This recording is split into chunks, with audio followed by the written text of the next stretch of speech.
ਕੀ ਕੇਵਲ ਅਮਰਿੰਦਰ ਸਿੰਘ ਜ਼ਿੰਮੇਵਾਰ ਹੈ? ਬਤੌਰ ਚੀਫ ਮਿਨਿਸਟਰ ਉਹ ਤਾਂ ਜ਼ਿੰਮੇਵਾਰ ਹੈ। ਜਿਹੜੀਆਂ ਨੇ ਮਿਨਿਸਟਰੀਆਂ ਮਾਣੀਆਂ ਜਿਨ੍ਹਾਂ ਨੇ ਮਲਾਈ ਛਕੀ ਇਹਦੇ ਵਿੱਚ ਰਹਿ ਕੇ ਵੀ ਕਲੈਕਟਿਵ ਕੈਬਨਿਟ ਹਮੇਸ਼ਾ ਸਾਂਝੀ ਜ਼ਿੰਮੇਵਾਰੀ ਦੇ ਸਮੂਹਿਕ ਜ਼ਿੰਮੇਵਾਰੀ ਦੇ ਸਿਧਾਂਤ ਤੇ ਚੱਲਦੀ ਹੈ। ਜਿੰਨਾ ਚਿਰ ਤੁਹਾਡਾ ਚੱਲਦਾ ਰਿਹਾ ਕੰਮ ਉਹਨਾਂ ਚਿਰ ਤੁਸੀਂ ਖਾਂਦੇ ਰਹੇ, ਮਹਾਰਾਜਾ ਸਾਹਿਬ ਕਰਦੇ ਰਹੇ, ਤੇ ਜਦੋਂ ਬਿਲਕੁਲ ਨੇੜੇ ਆ ਗਿਆ ਤੁਹਾਨੂੰ ਅਗਲੀ ਇਲੈਕਸ਼ਨ ਸਤਾਉਣ ਲੱਗ ਗਈ ਤੇ ਬਾਕੀ ਦੀਆਂ ਚੀਜ਼ਾਂ, ਉਦੋਂ ਤੁਸੀਂ ਇਹ ਕਹਿਣ ਲੱਗੇ ਕਿ ਇਕੱਲੇ ਅਮਰਿੰਦਰ ਸਿੰਘ ਤੇ ਸੁੱਟ ਕੇ ਬਾਕੀ ਬਰੀ ਹੋ ਜਾਓ। ਕੀ ਬਾਕੀ ਦੇ ਬੰਦੇ ਬਰੀ ਕੀਤੇ ਜਾ ਸਕਦੇ ਨੇ? ਲੋਕ ਬਰੀ ਹੋਣ ਦੇਣਗੇ? ਰੌਲਾ ਹੀ ਇਹੀ ਹੈ ਕਿ ਲੋਕਾਂ ਨੂੰ ਇਹ ਸਵਾਲ ਉਹਨਾਂ ਤੋਂ ਪੁੱਛਣਾ ਪਏਗਾ ਕਿ 4.5 ਸਾਲ ਮੰਤਰੀਆਂ ਦੀਆਂ ਪੋਸਟਾਂ ਤੇ ਜਿਹੜੇ ਤੁਸੀਂ ਰਹੇ ਹੋ, ਵੱਖ-ਵੱਖ ਅਹੁਦਿਆਂ ਤੇ ਜਿਹੜੇ ਤੁਸੀਂ ਰਹੇ ਹੋ, ਤੁਹਾਡੀ ਕਾਰਗੁਜ਼ਾਰੀ 'ਚ ਤੇ ਅਮਰਿੰਦਰ ਸਿੰਘ ਦੀ 'ਚ ਕੀ ਫਰਕ ਹੈ? ਪਰ ਸਭ ਤੋਂ ਬੜੀ ਚੁਣੌਤੀ ਕਿੱਥੇ ਆਈ? ਕਾਂਗਰਸੀਆਂ ਦੇ ਅੰਦਰੋਂ। ਚਾਹੇ ਉਹ ਸੁਨੀਲ ਜਾਖੜ ਸੀ, ਐਜ ਏ ਪ੍ਰਧਾਨ ਬਣਿਆ। ਕਾਂਗਰਸ ਦੀ ਹਾਈ ਕਮਾਂਡ ਦਾ ਕਲਚਰ ਤੁਸੀਂ ਦੇਖੋ, ਸੁਨੀਲ ਜਾਖੜ ਪ੍ਰਧਾਨ ਰਿਹਾ 3.5 ਸਾਲ ਤੇ ਕੋਈ ਜਿਹੜੀ PCC ਨਹੀਂ ਬਣਾਈ। ਤੇ ਇਸੇ ਤਰ੍ਹਾਂ ਸੁਨੀਲ ਜਾਖੜ ਤੋਂ ਲੈ ਕੇ ਵੱਖ-ਵੱਖ ਲੋਕ ਇਹ ਇਲਜ਼ਾਮ ਬੜੇ ਲੰਮੇ ਸਮੇਂ ਤੋਂ ਹੀ ਲਾ ਰਹੇ ਸੀ ਕਿ ਸਾਨੂੰ ਇਹ ਲੱਗ ਹੀ ਨਹੀਂ ਰਿਹਾ ਕਿ ਸਾਡੀ ਸਰਕਾਰ ਹੈ। ਇਸ ਸਮੇਂ ਸਾਨੂੰ ਲੱਗੀ ਜਾਂਦਾ ਅਕਾਲੀਆਂ ਦੀ ਸਰਕਾਰ ਹੈ ਤੇ ਅਕਾਲੀਆਂ ਦੇ ਕੰਮ ਹੁੰਦੇ ਨੇ ਉਹਨਾਂ ਮੁਤਾਬਕ। ਇਹ ਐਤਕੀ ਦੇ ਟੈਨਿਓਰ ਦੇ ਵਿੱਚ, ਐਤਕੀ ਦੇ ਸਮੇਂ ਦੇ ਵਿੱਚ ਕਾਂਗਰਸ ਦੇ ਅੰਦਰਲਾ ਜਿਹੜਾ ਇਹ ਵਰਤਾਅ ਤੇ ਹੱਲ ਹੀ ਨਹੀਂ ਹੋਇਆ। ਕਾਫੀ ਵੱਡੀ ਗਿਣਤੀ ਦੇ ਵਿੱਚ ਬੰਦੇ ਜਿਹੜੇ ਨੇ ਉਹ ਇਹ ਐਲੀਗੇਸ਼ਨ ਲਾਉਂਦੇ ਹੀ ਰਹੇ ਨੇ। ਕਿ ਇਹ ਵੀ ਐਲੀਗੇਸ਼ਨ ਲੱਗਦਾ ਹੈ ਵੀ ਕੈਪਟਨ ਮੋਦੀ ਦੀ ਮੰਨਦੇ ਨੇ ਕਿ ਇਹ ਵੀ ਬਗਾਵਤੀ ਸਦੁੱਠੇ ਸੀ ਇਹਨਾਂ ਦੀ ਸਿਆਸੀ ਪਾਰਟੀ ਵਿੱਚ, ਜਾਂ ਕਈ MLA ਜਾਂ ਲੀਡਰਾਂ ਨੇ ਕਿਹਾ ਹੋਣਾ ਵੀ ਤੁਹਾਡਾ ਕੈਪਟਨ ਦਾ ਮੋਦੀ ਨਾਲ ਵੀ ਨਾਮ ਜੁੜਦਾ ਹੈ। ਇੱਥੇ ਵੀ ਸਮੱਸਿਆ ਹੋਵੇਗੀ ਪਾਰਟੀ ਦੇ ਅੰਦਰ ਕਿ ਜਿਹੜੇ ਮੰਨ ਲਓ ਪਾਕਿਸਤਾਨ ਨਾਲ ਇਸ਼ੂ ਹੈ, ਜਿਹੜੇ ਰੱਖਿਆ ਦੇ ਇਸ਼ੂ ਨੇ, ਜਿਹੜੇ ਵਿਦੇਸ਼ ਸਮਾਨ ਦੇ ਇਸ਼ੂ ਨੇ, ਕਿੰਨੇ ਇਸ਼ੂ ਚਾਹੇ ਖੜਕੂਬਾਦ ਦੇ ਇਸ਼ੂ ਨੇ, ਉਹਦੇ ਤੇ ਨਾਰਮਲੀ ਅਮਰਿੰਦਰ ਸਿੰਘ ਦਾ ਸਟੈਂਡ ਕੇਂਦਰ ਦੀ ਸਰਕਾਰ ਤੋਂ ਵੀ ਜ਼ਿਆਦਾ ਅੱਗੇ ਵਧਮਾ ਹੁੰਦਾ ਸੀ। ਨੋ ਫਾਰਮਰ ਨੋ ਫੂਡ ਦਾ ਇੱਕ ਉਹਨਾਂ ਨੇ ਬੈਚ ਲਗਾਇਆ ਸੀ ਕੈਪਟਨ ਅਮਰਿੰਦਰ ਸਿੰਘ ਨੇ। ਇਹ ਸੰਕੇਤ ਹੈਗੇ ਸੀ। ਚਰਚਾ ਵੀ ਹੁਣ ਛਿੜੀ ਹੋਈ ਹੈ ਕਿ BJP 'ਚ ਜਾਣਗੇ, BJP ਵਿੱਚ ਚਲੇ ਜਾਂਦੇ ਨੇ, ਕਾਨੂੰਨ ਰੱਦ ਹੋ ਜਾਣਗੇ, ਫਿਰ ਕੱਲ ਨੂੰ BJP ਕੈਪਟਨ ਸਾਹਿਬ ਨੂੰ ਚਿਹਰਾ ਲੈ ਕੇ ਆਊਗੀ। ਇਹ ਸਵਾਲ ਤਾਂ ਹੈਗੇ ਨੇ, ਕਿਸੇ ਦੇ ਮਨ ਵਿੱਚ ਆ ਜਾਂਦੇ ਨੇ ਕਿ ਵਾਕਈ ਸਵਾਲ ਸਹੀ ਹੈ। ਇਹ ਦਰੁਸਤ ਕਰਨਾ ਹੋਣਾ ਚਾਹੀਦਾ ਸਵਾਲ ਇਹ ਵੀ ਕੈਪਟਨ ਸਾਹਿਬ ਜੇ BJP 'ਚ ਜਾਂਦੇ ਨੇ ਤਾਂ ਹੋ ਸਕਦਾ ਵੀ ਕੱਲ ਨੂੰ ਕਾਨੂੰਨ ਰੱਦ ਵੀ ਹੋ ਸਕਦੇ ਨੇ। ਸੰਭਾਵਨਾਵਾਂ ਇਹੋ ਜਿਹੀਆਂ ਹਰ ਕਿਸਮ ਦੀਆਂ ਹੋ ਸਕਦੀਆਂ। ਸਾਡੀ ਸਿਆਸਤ ਕੋਈ ਵੈਲਿਊ ਬੇਸਡ ਸਿਆਸਤ ਨਹੀਂ ਹੈ। ਸਾਡੀ ਸਿਆਸਤ ਕੋਈ ਵਿਚਾਰਧਾਰਾ ਤੇ ਖੜੀ ਸਿਆਸਤ ਨਹੀਂ ਹੈ। ਇਸ ਕਰਕੇ ਕੁਝ ਵੀ ਹੋਣ ਦੇ ਚਾਂਸ ਹੁੰਦੇ ਨੇ। ਜਿਹੜੀ ਸਿਆਸਤ 'ਚ ਪਤਾ ਹੁੰਦਾ ਕਿ ਪਰਮਾਨੈਂਟ ਚੀਜ਼ਾਂ ਨੇ, ਕਿ ਆਹ ਵੈਲਿਊਜ਼ ਨੇ, ਆਹ ਕਦਰਾਂ ਕੀਮਤਾਂ ਨੇ, ਆਹ ਵਿਚਾਰਧਾਰਾ ਇੱਥੋਂ ਇੱਧਰ ਨਹੀਂ ਹੋਏਗਾ, ਹੁਣ ਉਹ ਅੰਦਾਜ਼ਾ ਤਾਂ ਲੱਗ ਨਹੀਂ ਸਕਦਾ। ਪਰ ਲੱਗਦਾ ਸੁਨੀਲ ਜਾਖੜ ਮੁੱਖ ਮੰਤਰੀ ਬਣ ਜਾਣਗੇ। ਇਹ ਨਾਮ ਚਰਚਾ ਵਿੱਚ ਸਾਰਿਆਂ ਨਾਲ ਮੂੰਹ ਦੇ ਨਾਮ ਇਹੀ ਆਉਂਦਾ ਕਿ ਆਹ ਸਰਾਈਆਂ ਲਾਈ ਜਾਓ, ਕਿਹਨੂੰ ਕਰਨਾ? ਐਸਾ ਸੁਨੀਲ ਜਾਖੜ ਹੋਏਗਾ, ਐਸਾ ਸੁਖਜਿੰਦਰ ਰੰਧਾਵਾ ਵੀ ਤਾਂ ਜਿਹਦਾ ਮਰਜ਼ੀ ਐਸ ਕਰਦੇ ਰਹੋ। ਐਸਾ ਦਾ ਕੋਈ ਜਿੰਨਾ ਇਹਦਾ ਰਾਈਟ ਦਾ ਸਵਾਲ ਹੈ, ਜਿਹੜਾ ਅਧਿਕਾਰ ਦਾ ਸਵਾਲ ਹੈ। ਕੀ ਚੁਣੇ ਗਏ MLA ਨੂੰ ਹੋਣਾ ਚਾਹੀਦਾ ਵੋਟ ਦੇ ਤੌਰ ਤੇ? ਤੁਸੀਂ ਓਪਨ ਨਾ ਪਵਾਓ, ਜੇਕਰ ਹੈ ਗੁਪਤ ਵੋਟਿੰਗ ਕਰਾ ਲਓ। ਗੁਪਤ ਵੋਟਿੰਗ 'ਚ ਜਿਹਨੂੰ ਮੈਜੋਰਟੀ ਚਾਹੀਦੀ ਹੈ ਤੇ ਜਿਹੜੀ ਮੈਜੋਰਟੀ ਹੋਏਗੀ ਤੇ ਉਹਨੂੰ ਤੁਸੀਂ ਚੀਫ ਮਿਨਿਸਟਰ ਬਣਾ ਦਿਓ, ਜਿਹੜਾ ਵੀ ਮਰਜ਼ੀ ਹੋਏਗਾ। ਪੰਜਾਬ ਵਿੱਚ CM ਚਿਹਰਾ ਕਿੰਨੇ ਬਣਨਾ ਪੰਜਾਬ ਦੇ ਲੋਕ ਨਹੀਂ, ਇਹ ਦਿੱਲੀ ਵਾਲੇ ਡਿਸਾਈਡ ਕਰਦੇ ਨੇ ਵੀ ਕਿੰਨੇ CM ਬਣਨਾ ਇੱਥੇ। ਜਦੋਂ ਇੰਦਰਾ ਗਾਂਧੀ ਦਾ ਦੌਰ ਸੀ, ਬਹੁਤ ਵੱਡੇ ਮਤਲਬ ਇੱਕ ਤਾਨਾਸ਼ਾਹ ਰੂਪ ਦੇ ਵਿੱਚ ਇੰਦਰਾ ਗਾਂਧੀ ਨੇ ਵੀ ਜਿਹੜੀ ਮਰਜ਼ੀ ਮੁੱਖ ਮੰਤਰੀ ਨੂੰ ਹਟਾਤਾ, ਜਿਹਨੂੰ ਮਰਜ਼ੀ ਲਾਤਾ, ਇਹ ਕੀਤਾ। ਹੁਣ ਮੋਦੀ ਇਹੀ ਕਰ ਰਿਹਾ।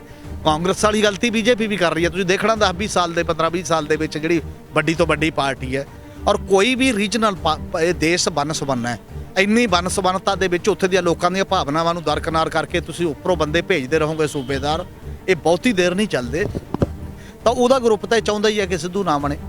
ਤਾਂ ਫਿਰ ਹਾਈ ਕਮਾਂਡ ਕੀ ਸਿੱਧੂ ਨੂੰ ਅੱਜ ਬਣਾ ਕੇ ਮਤਲਬ 6 ਮਹੀਨੇ ਲਈ ਪਰਫਾਰਮ ਕਰਾ ਕੇ ਉਦੋਂ ਬਾਅਦ ਦੇਖੂਗੀ ਕੀ ਕਰਨਾ, ਜਾਂ ਕਿਸੇ ਹੋਰ ਨੂੰ ਬਣਾ ਕੇ ਤੇ ਉਦੋਂ ਬਾਅਦ ਅਗਲੇ ਪ੍ਰਧਾਨ ਦੇ ਤੌਰ ਤੇ, ਅਗਲੇ ਕੰਪੇਨਰ ਦੇ ਤੌਰ ਤੇ ਸਿੱਧੂ ਚੱਲੇ? ਇਹ ਫੈਸਲਾ ਤਾਂ ਹੁਣ ਇੱਥੋਂ ਵਾਲਿਆਂ ਬੰਦਿਆਂ ਕੋਲ ਤਾਂ ਰਿਹਾ ਨਹੀਂ ਨਾ। ਇਹ ਫੈਸਲਾ ਹਾਈ ਕਮਾਂਡ ਕੋਲ ਚਲਾ। ਹੁਣ ਕੈਪਟਨ ਸਾਹਿਬ ਚਲੇ ਗਏ ਨੇ, ਕੱਲ ਨੂੰ ਇਹੀ ਲੀਡਰ, ਕਾਂਗਰਸ ਦੇ ਲੀਡਰ ਜੋ ਅੱਜ ਮੌਜੂਦ ਨੇ, ਪਿੰਡਾਂ ਵਿੱਚ ਵੋਟਾਂ ਮੰਗਣ ਜਾਣਗੇ। ਹੁਣ ਕਹਿਣਗੇ ਵੀ ਕੈਪਟਨ ਨੇ ਕੁਝ ਨਹੀਂ ਕੀਤਾ, ਅਸੀਂ ਕਰਨ ਨੂੰ ਤਿਆਰ ਸੀ, ਵੀ ਸਾਨੂੰ ਕਿਸ ਗੱਲੋਂ ਤੁਸੀਂ ਮਨਾ ਕਰਦੇ ਹੋ ਜੇ ਅਸੀਂ ਵੋਟ ਮੰਗਣ ਆਦੇ ਹਾਂ। ਤਾਂ ਪੰਜਾਬ ਇੱਕ ਖਿਲਾਫ ਦੀ ਸਥਿਤੀ ਦੇ ਵਿੱਚ ਆ। ਕਾਂਗਰਸ 'ਚ ਕਲੇਸ਼ ਹੈ, ਆਮ ਆਦਮੀ ਪਾਰਟੀ 'ਚ ਕਲੇਸ਼ ਹੈ, ਭਗਵੰਤ ਮਾਨ ਬੈਠਾ ਹੋਇਆ ਉਸੇ ਤਰੀਕੇ ਦੇ ਨਾਲ। ਤੇ ਜਿਹੜਾ ਇਹ ਦੁਬਦਾ ਹੈ ਤੇ ਅਕਾਲੀਆਂ ਨੂੰ ਲੋਕ ਘੇਰ ਰਹੇ ਨੇ ਸਾਰੇ ਕਿਤੇ, ਜਦੋਂ ਦਿੱਲੀ ਜਾਂਦਿਆਂ ਨੂੰ ਵੀ ਘੇਰਿਆ ਹੋਇਆ। ਪੰਜਾਬ ਦੀ ਸਿਚੁਏਸ਼ਨ ਬਹੁਤ ਨਾਜ਼ੁਕ ਸਿਚੁਏਸ਼ਨ ਹੈ ਇਸ ਸਮੇਂ।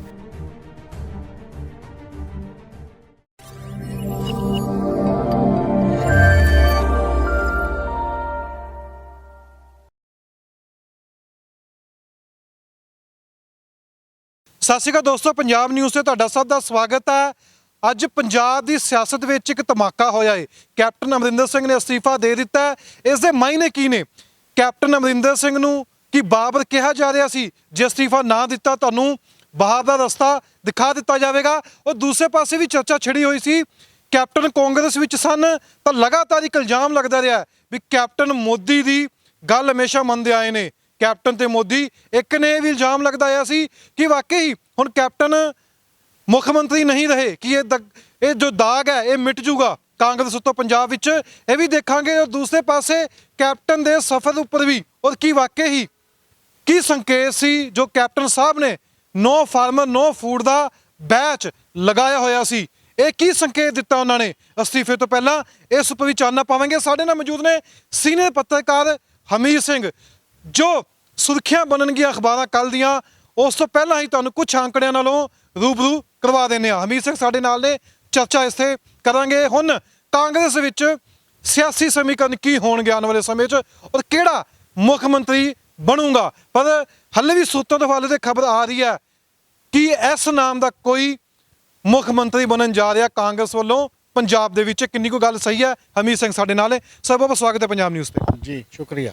ਸਰ ਮੈਂ ਪਹਿਲਾ ਹੀ ਸਵਾਲ ਹੈ ਕਿ ਕੈਪਟਨ ਅੱਜ ਰਿਜ਼ਾਈਨ ਕਰ ਗਏ ਨੇ, ਪ੍ਰੈਸ਼ਰ ਸੀ, ਰਿਜ਼ਾਈਨ ਕੀਤਾ, ਜੋ ਕਹਿ ਦਿੱਤਾ ਗਿਆ ਵੀ ਤੁਹਾਡੇ ਕੋਲ ਅਸਤੀਫਾ ਲੈ ਲਾਂਗੇ, ਨਾ ਦਿੱਤਾ, ਉਹ ਵੀ ਚਰਚਾ ਕਰਾਂਗੇ। ਪਰ ਮੇਰਾ ਪਹਿਲਾ ਸਵਾਲ ਹੈ ਕਿ ਕੈਪਟਨ ਦੇ ਸਫ਼ਰ ਦੀ ਜਾਣਕਾਰੀ ਲੈਣੀ ਹੋਵੇ, ਕਦੋਂ ਕਦੋਂ ਕੈਪਟਨ ਸੱਤਾ ਵਿੱਚ ਆਉਂਦੇ ਨੇ।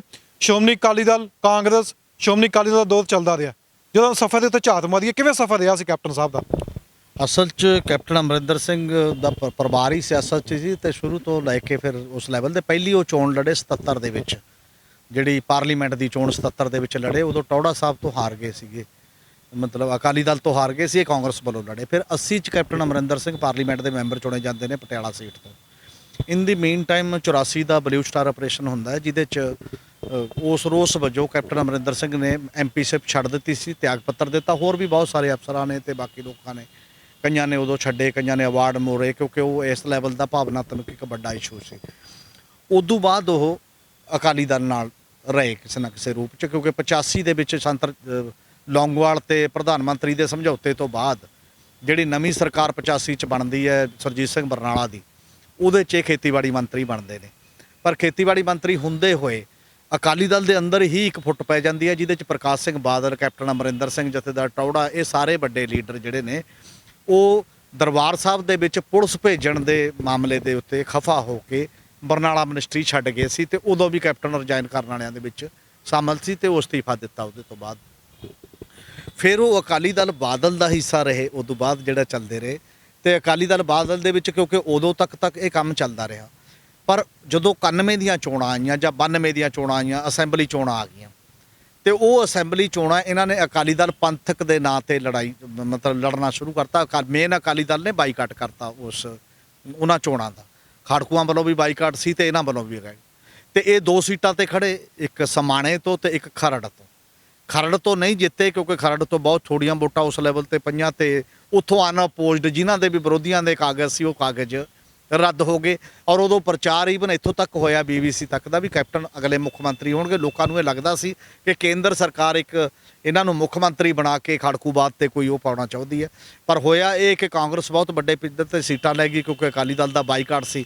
ਤੇ ਇਹ 3 ਬੰਦੇ ਜਿੱਤੇ ਸੀ ਕੇਵਲ, ਜੀਰਾ ਇੰਦਰਜੀਤ ਸਿੰਘ, ਇਹ ਕੈਪਟਨ ਅਮਰਿੰਦਰ ਸਿੰਘ ਤੇ ਇੱਕ ਛੱਜਲ ਵੱਡੀ, ਤਿੰਨੋਂ ਬੰਦੇ ਉਦੋਂ ਅਕਾਲੀ ਦਲ ਪੰਥਕ ਦੇ ਉਸ ਲੈਵਲ ਤੇ ਜਿੱਤੇ ਸੀ। ਤੇ ਚੱਲਦੇ ਦੌਰਾਨ ਉਹ ਫਿਰ ਵਰਤਾਰਾ ਵਾਪਰਦਾ ਗਿਆ, ਮੁੜ ਕੇ ਫਿਰ ਅਕਾਲੀ ਦਲ 'ਚ ਸ਼ਾਮਲ ਹੋ ਗਏ ਜਦੋਂ ਤੋਂ ਉਹ 92 ਵਾਲਾ ਵੀ ਮਾਮਲਾ ਹੋਇਆ। 97 'ਚ ਜਦੋਂ ਟਿਕਟਾਂ ਦੀ ਵੰਡ ਹੋਣੀ ਸੀ, ਉਦੋਂ ਕੈਪਟਨ ਅਮਰਿੰਦਰ ਸਿੰਘ ਅਕਾਲੀ ਦਲ ਦੀ ਟਿਕਟ ਦੇ ਚਾਹਵਾਨ ਸੀਗੇ। ਪਹਿਲਾਂ ਉਹਨਾਂ ਨੇ ਕਿਹਾ ਤਲਵੰਡੀ ਤੋਂ ਮਿਲੇਗੀ, ਫਿਰ ਉਹਨਾਂ ਨੇ ਕਿਹਾ ਇੱਥੇ ਸਨੌਰ ਤੋਂ ਮਿਲੇਗੀ, ਕਿੱਥੋਂ ਮਿਲੇਗੀ। ਲਾਸਟ ਜਾਂਦੇ ਜਾਂਦੇ ਇਹ ਹੋ ਗਿਆ ਕਿ ਕੋਈ ਟਿਕਟ ਨਹੀਂ ਮਿਲੀ। ਜਦੋਂ ਸਾਰੀਆਂ ਟਿਕਟਾਂ ਪੂਰੀਆਂ ਕਰਤੀਆਂ ਤੇ ਉਦੋਂ ਇਹ ਘਰੇ ਮਾਯੂਸ ਹੋ ਕੇ ਬਹਿ ਗਏ, ਕਿਉਂਕਿ ਅਕਾਲੀ ਦਲ ਨੇ ਟਿਕਟ ਨਹੀਂ ਦਿੱਤੀ। ਤਾਂ ਮਾਯੂਸ ਬੈਠੇ ਕੈਪਟਨ ਅਮਰਿੰਦਰ ਸਿੰਘ ਨੂੰ ਫਿਰ 1998 ਦੇ ਵਿੱਚ, ਕਿਉਂਕਿ 97 ਦੇ ਵਿੱਚ ਕਾਂਗਰਸ ਦਾ ਬਹੁਤ ਬੁਰਾ ਹਾਲ ਹੋਇਆ। ਜਿਵੇਂ ਐਤਕੀ ਅਕਾਲੀਆਂ ਨੂੰ 15 ਸੀਟਾਂ ਆਈਆਂ ਨੇ, 97 ਦੀਆਂ ਚੋਣਾਂ 'ਚ 14 ਸੀਟਾਂ ਕਾਂਗਰਸ ਨੂੰ ਆਈਆਂ ਸੀ। ਰਜਿੰਦਰ ਕੌਰ ਭੱਠਲ 3 ਮਹੀਨਿਆਂ ਦੀ ਮੁੱਖ ਮੰਤਰੀ ਸੀ ਤੇ ਉਦੋਂ ਹੀ ਚੋਣਾਂ ਦਾ ਐਲਾਨ ਹੋ ਗਿਆ ਸੀ। ਤੇ ਉਦੋਂ ਤੋਂ ਬਾਅਦ ਲੋਕਾਂ ਨੇ ਅਕਾਲੀ ਦਲ ਨੂੰ ਵੱਡੇ ਪੱਧਰ ਤੇ ਵੋਟਾਂ ਪਾਈਆਂ, ਕੇਵਲ 14 ਬੰਦੇ ਜਿੱਤੇ ਸੀ। ਤੇ ਅਖਲਾਕੀ ਤੌਰ ਤੇ ਰਜਿੰਦਰ ਕੌਰ ਭੱਠਲ ਨੇ ਵੀ ਮਤਲਬ ਅਸਤੀਫਾ ਦਿੱਤਾ ਪ੍ਰਧਾਨਗੀ ਤੋਂ, ਤੇ ਬਾਕੀ ਸਾਰਾ ਉਹ ਚੱਲਦਾ ਰਿਹਾ। ਤੇ ਉਹਦੇ 'ਚੋਂ ਫਿਰ ਇੱਕ ਨਵੇਂ ਪ੍ਰਧਾਨ ਦੇ ਐਂਗਲ ਤੋਂ ਲਿਆਂਦਾ ਗਿਆ ਕੈਪਟਨ ਅਮਰਿੰਦਰ ਸਿੰਘ ਨੂੰ। ਕੈਪਟਨ ਅਮਰਿੰਦਰ ਸਿੰਘ 98 'ਚ ਕਾਂਗਰਸ ਪਾਰਟੀ ਦੇ ਪ੍ਰਧਾਨ ਬਣਦੇ ਨੇ ਤੇ ਉਹ ਪ੍ਰਧਾਨਗੀ ਚੱਲਦੀ ਰਹਿੰਦੀ ਹੈ। ਤੇ ਥੋੜਾ ਬਹੁਤ ਉਦੋਂ ਪ੍ਰੋਟੈਸਟ ਵੀ ਹੋਏ, ਅਕਾਲੀ ਗੌਰਮੈਂਟ ਦੇ ਖਿਲਾਫ ਵੀ ਕੁਝ ਨਾ ਕੁਝ ਹੋਇਆ। ਤੇ 2002 'ਚ ਕਾਂਗਰਸ ਦੇ ਚੀਫ ਮਿਨਿਸਟਰ ਬਣਦੇ ਨੇ। 2002 ਚ ਜਿਹੜਾ ਚੀਫ ਮਿਨਿਸਟਰ ਕਾਂਗਰਸ ਦਾ ਜਦੋਂ ਅਮਰਿੰਦਰ ਸਿੰਘ ਬਣਦਾ ਹੈ, ਤਾਂ ਉਸ ਦੌਰ ਦੇ ਵਿੱਚ ਕੁਝ ਗੱਲਾਂ ਸਾਹਮਣੇ ਆਉਂਦੀਆਂ ਨੇ। ਉਹ ਇਹ ਆਉਂਦੀਆਂ ਨੇ ਕਿ ਇੱਕ ਤਾਂ ਇੱਕ ਪੁਰਾਣਾ ਇਤਿਹਾਸ ਸੀ ਅਮਰਿੰਦਰ ਸਿੰਘ ਦਾ, ਦੂਜਾ ਇਹ ਸੀ ਕਿ ਇਹ ਕਿਹਾ ਜਾਣ ਲੱਗ ਗਿਆ ਸੀ ਇੱਥੇ ਕਿ ਸਿੱਖੀ ਦੇ ਤੌਰ ਤੇ ਬਾਦਲ ਔਰ ਅਮਰਿੰਦਰ ਸਿੰਘ ਦਾ ਕੰਪੈਰੀਜ਼ਨ ਹੁੰਦਾ ਸੀ ਕਿ ਅਮਰਿੰਦਰ ਸਿੰਘ ਸ਼ਾਇਦ ਬੈਟਰ ਸਿੱਖ ਹੈ ਜੀ ਇਸ ਮਾਮਲੇ ਦੇ ਵਿੱਚ ਕਰਨ ਦੇ ਲਈ। ਦੂਜਾ ਇਹ ਸੀ ਕਿ ਇਹ ਪੰਜਾਬ ਦੇ ਲਈ ਸਟੈਂਡ ਮੁਕਾਬਲਤਨ ਜ਼ਿਆਦਾ ਲੈਂਦਾ, ਕਿਉਂਕਿ ਕਾਂਗਰਸ ਹਾਈਕਮਾਨ ਕਲਚਰ ਸੀ। ਕਾਂਗਰਸ ਹਾਈਕਮਾਨ ਕਲਚਰ ਸਭ ਦਾ ਗਲਾ ਘੁੱਟ ਕੇ ਰੱਖਦੀ ਸੀ। ਅਮਰਿੰਦਰ ਸਿੰਘ ਨੇ ਕੁਝ ਸਟੈਂਡ ਇਹੋ ਜਿਹੇ ਲੈਣੇ ਸ਼ੁਰੂ ਕੀਤੇ ਹੋਏ ਸੀਗੇ। ਉਹਦੇ 'ਚ ਹੀ 2004 ਦੇ ਵਿੱਚ ਇੱਕ ਮਾਮਲਾ ਆਇਆ ਸੀ, ਪਾਣੀਆਂ ਦਾ ਮਾਮਲਾ, ਜਿਹੜਾ SYL ਤੇ ਸੁਪਰੀਮ ਕੋਰਟ ਦੀ ਜੱਜਮੈਂਟ ਆ ਜਾਂਦੀ ਹੈ। ਤਾਂ ਉਹ ਜਿਹੜਾ ਇੱਕ ਕਾਨੂੰਨ ਵਿਧਾਨ ਸਭਾ ਦੇ ਵਿੱਚ ਲਿਆ ਕੇ ਤੇ ਉਹ ਸਾਰੇ ਸਮਝੌਤੇ ਰੱਦ ਕਰਨ ਦਾ ਜਿਹੜਾ ਸਵਾਲ ਸੀ, ਜਿੰਨੇ ਵੀ ਪਾਣੀਆਂ ਦੇ ਮੁੱਦੇ ਤੇ ਹੋਏ ਸੀ, ਉਹਦੇ ਨਾਲ ਇੱਕ ਇਹਨੂੰ ਇੱਥੇ ਕਿਤਾਬ ਕਿਸਾਨ ਯੂਨੀਅਨ ਨੇ ਵੀ ਦਿੱਤਾ। ਵੱਖ-ਵੱਖ ਲੋਕ ਵੀ ਕਹਿਣ ਲੱਗੇ ਪੰਜਾਬ ਦੇ ਵਿੱਚ ਇੱਕ ਭੱਲ ਬਣੀ ਕੈਪਟਨ ਅਮਰਿੰਦਰ ਸਿੰਘ ਦੀ, ਪਾਣੀਆਂ ਦਾ ਰਾਖਾ ਹੈ ਜਾਂ ਬਾਕੀ ਦੀਆਂ ਚੀਜ਼ਾਂ ਦੇ ਵਿੱਚ। ਫਿਰ ਦੂਜੀ ਗੱਲ, ਕਾਟਨ ਦਾ ਬਹੁਤ ਬੜਾ ਕੁਐਸਚਨ ਸੀ ਤੇ ਕਾਟਨ ਦੇ BT ਸੀਡ ਦਾ ਮਾਮਲਾ ਆ ਗਿਆ। ਹਾਲਾਂਕਿ BT ਅੱਜ ਕੱਲ੍ਹ ਕੰਮ ਨਹੀਂ ਦਿੰਦੀ ਉਸ ਪੱਧਰ ਤੇ, ਪਰ ਉਦੋਂ ਲੋਕਾਂ ਨੂੰ ਲੱਗਿਆ।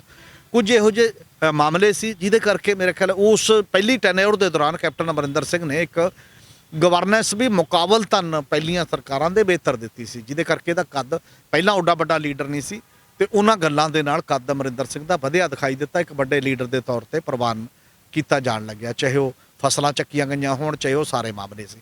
ਔਰ ਮੈਨੂੰ ਇਹ ਲੱਗਦਾ ਕਿ ਜਿਹੜਾ 10 ਸਾਲ ਦਾ ਪੀਰੀਅਡ ਵਿੱਚ ਆਇਆ, ਪਰ ਬਤੌਰ ਕਾਰਗੁਜ਼ਾਰੀ ਦੇ ਜਦੋਂ ਅਮਰਿੰਦਰ ਸਿੰਘ ਵਿਰੋਧੀ ਧਿਰ ਦੇ ਵਿੱਚ ਆ ਗਏ, ਨਹੀਂ ਜਿੱਤੀ ਕਾਂਗਰਸ 7 ਦੇ ਵਿੱਚ, ਵਿਰੋਧੀ ਧਿਰ ਦੇ ਵਿੱਚ ਆ ਕੇ ਐਜ ਏ MLA ਕੋਈ ਪਰਫਾਰਮੈਂਸ ਨਹੀਂ, ਕਿਉਂਕਿ ਆਉਂਦੇ ਹੀ ਨਹੀਂ ਰਹੇ ਕਦੇ। ਜਾਂ ਤਾਂ ਉਹ ਸੱਤਾ 'ਚ ਆਉਂਦੇ ਸੀ ਅਸੈਂਬਲੀ ਦੇ ਵਿੱਚ, ਜਦੋਂ ਸੱਤਾ 'ਚ ਨਹੀਂ ਹੋ ਤਾਂ ਤੁਹਾਡਾ ਕੋਈ ਲਾਗਾ ਦੇਗਾ ਨਹੀਂ ਹੈ ਤੇ ਤੁਸੀਂ ਕਿਸੇ ਵੀ ਉਹ ਜ਼ਿੰਮੇਵਾਰੀ ਨਹੀਂ ਆਪਣੀ ਨਿਭਾ ਰਹੇ ਜਿਹੜੀ ਵੀ ਹੈ। ਚਾਹੇ ਉਹ ਡਿਪਟੀ ਲੀਡਰ ਬਣੇ ਲੋਕ ਸਭਾ ਦੇ ਵਿੱਚ, ਉੱਥੇ ਵੀ ਬੜੇ ਘੱਟ ਗਏ, ਲੋਕ ਸਭਾ ਦੇ ਵਿੱਚ ਵੀ ਐਜ ਏ ਚੀਫ ਮਿਨਿਸਟਰ ਆਉਂਦੇ ਰਹੇ।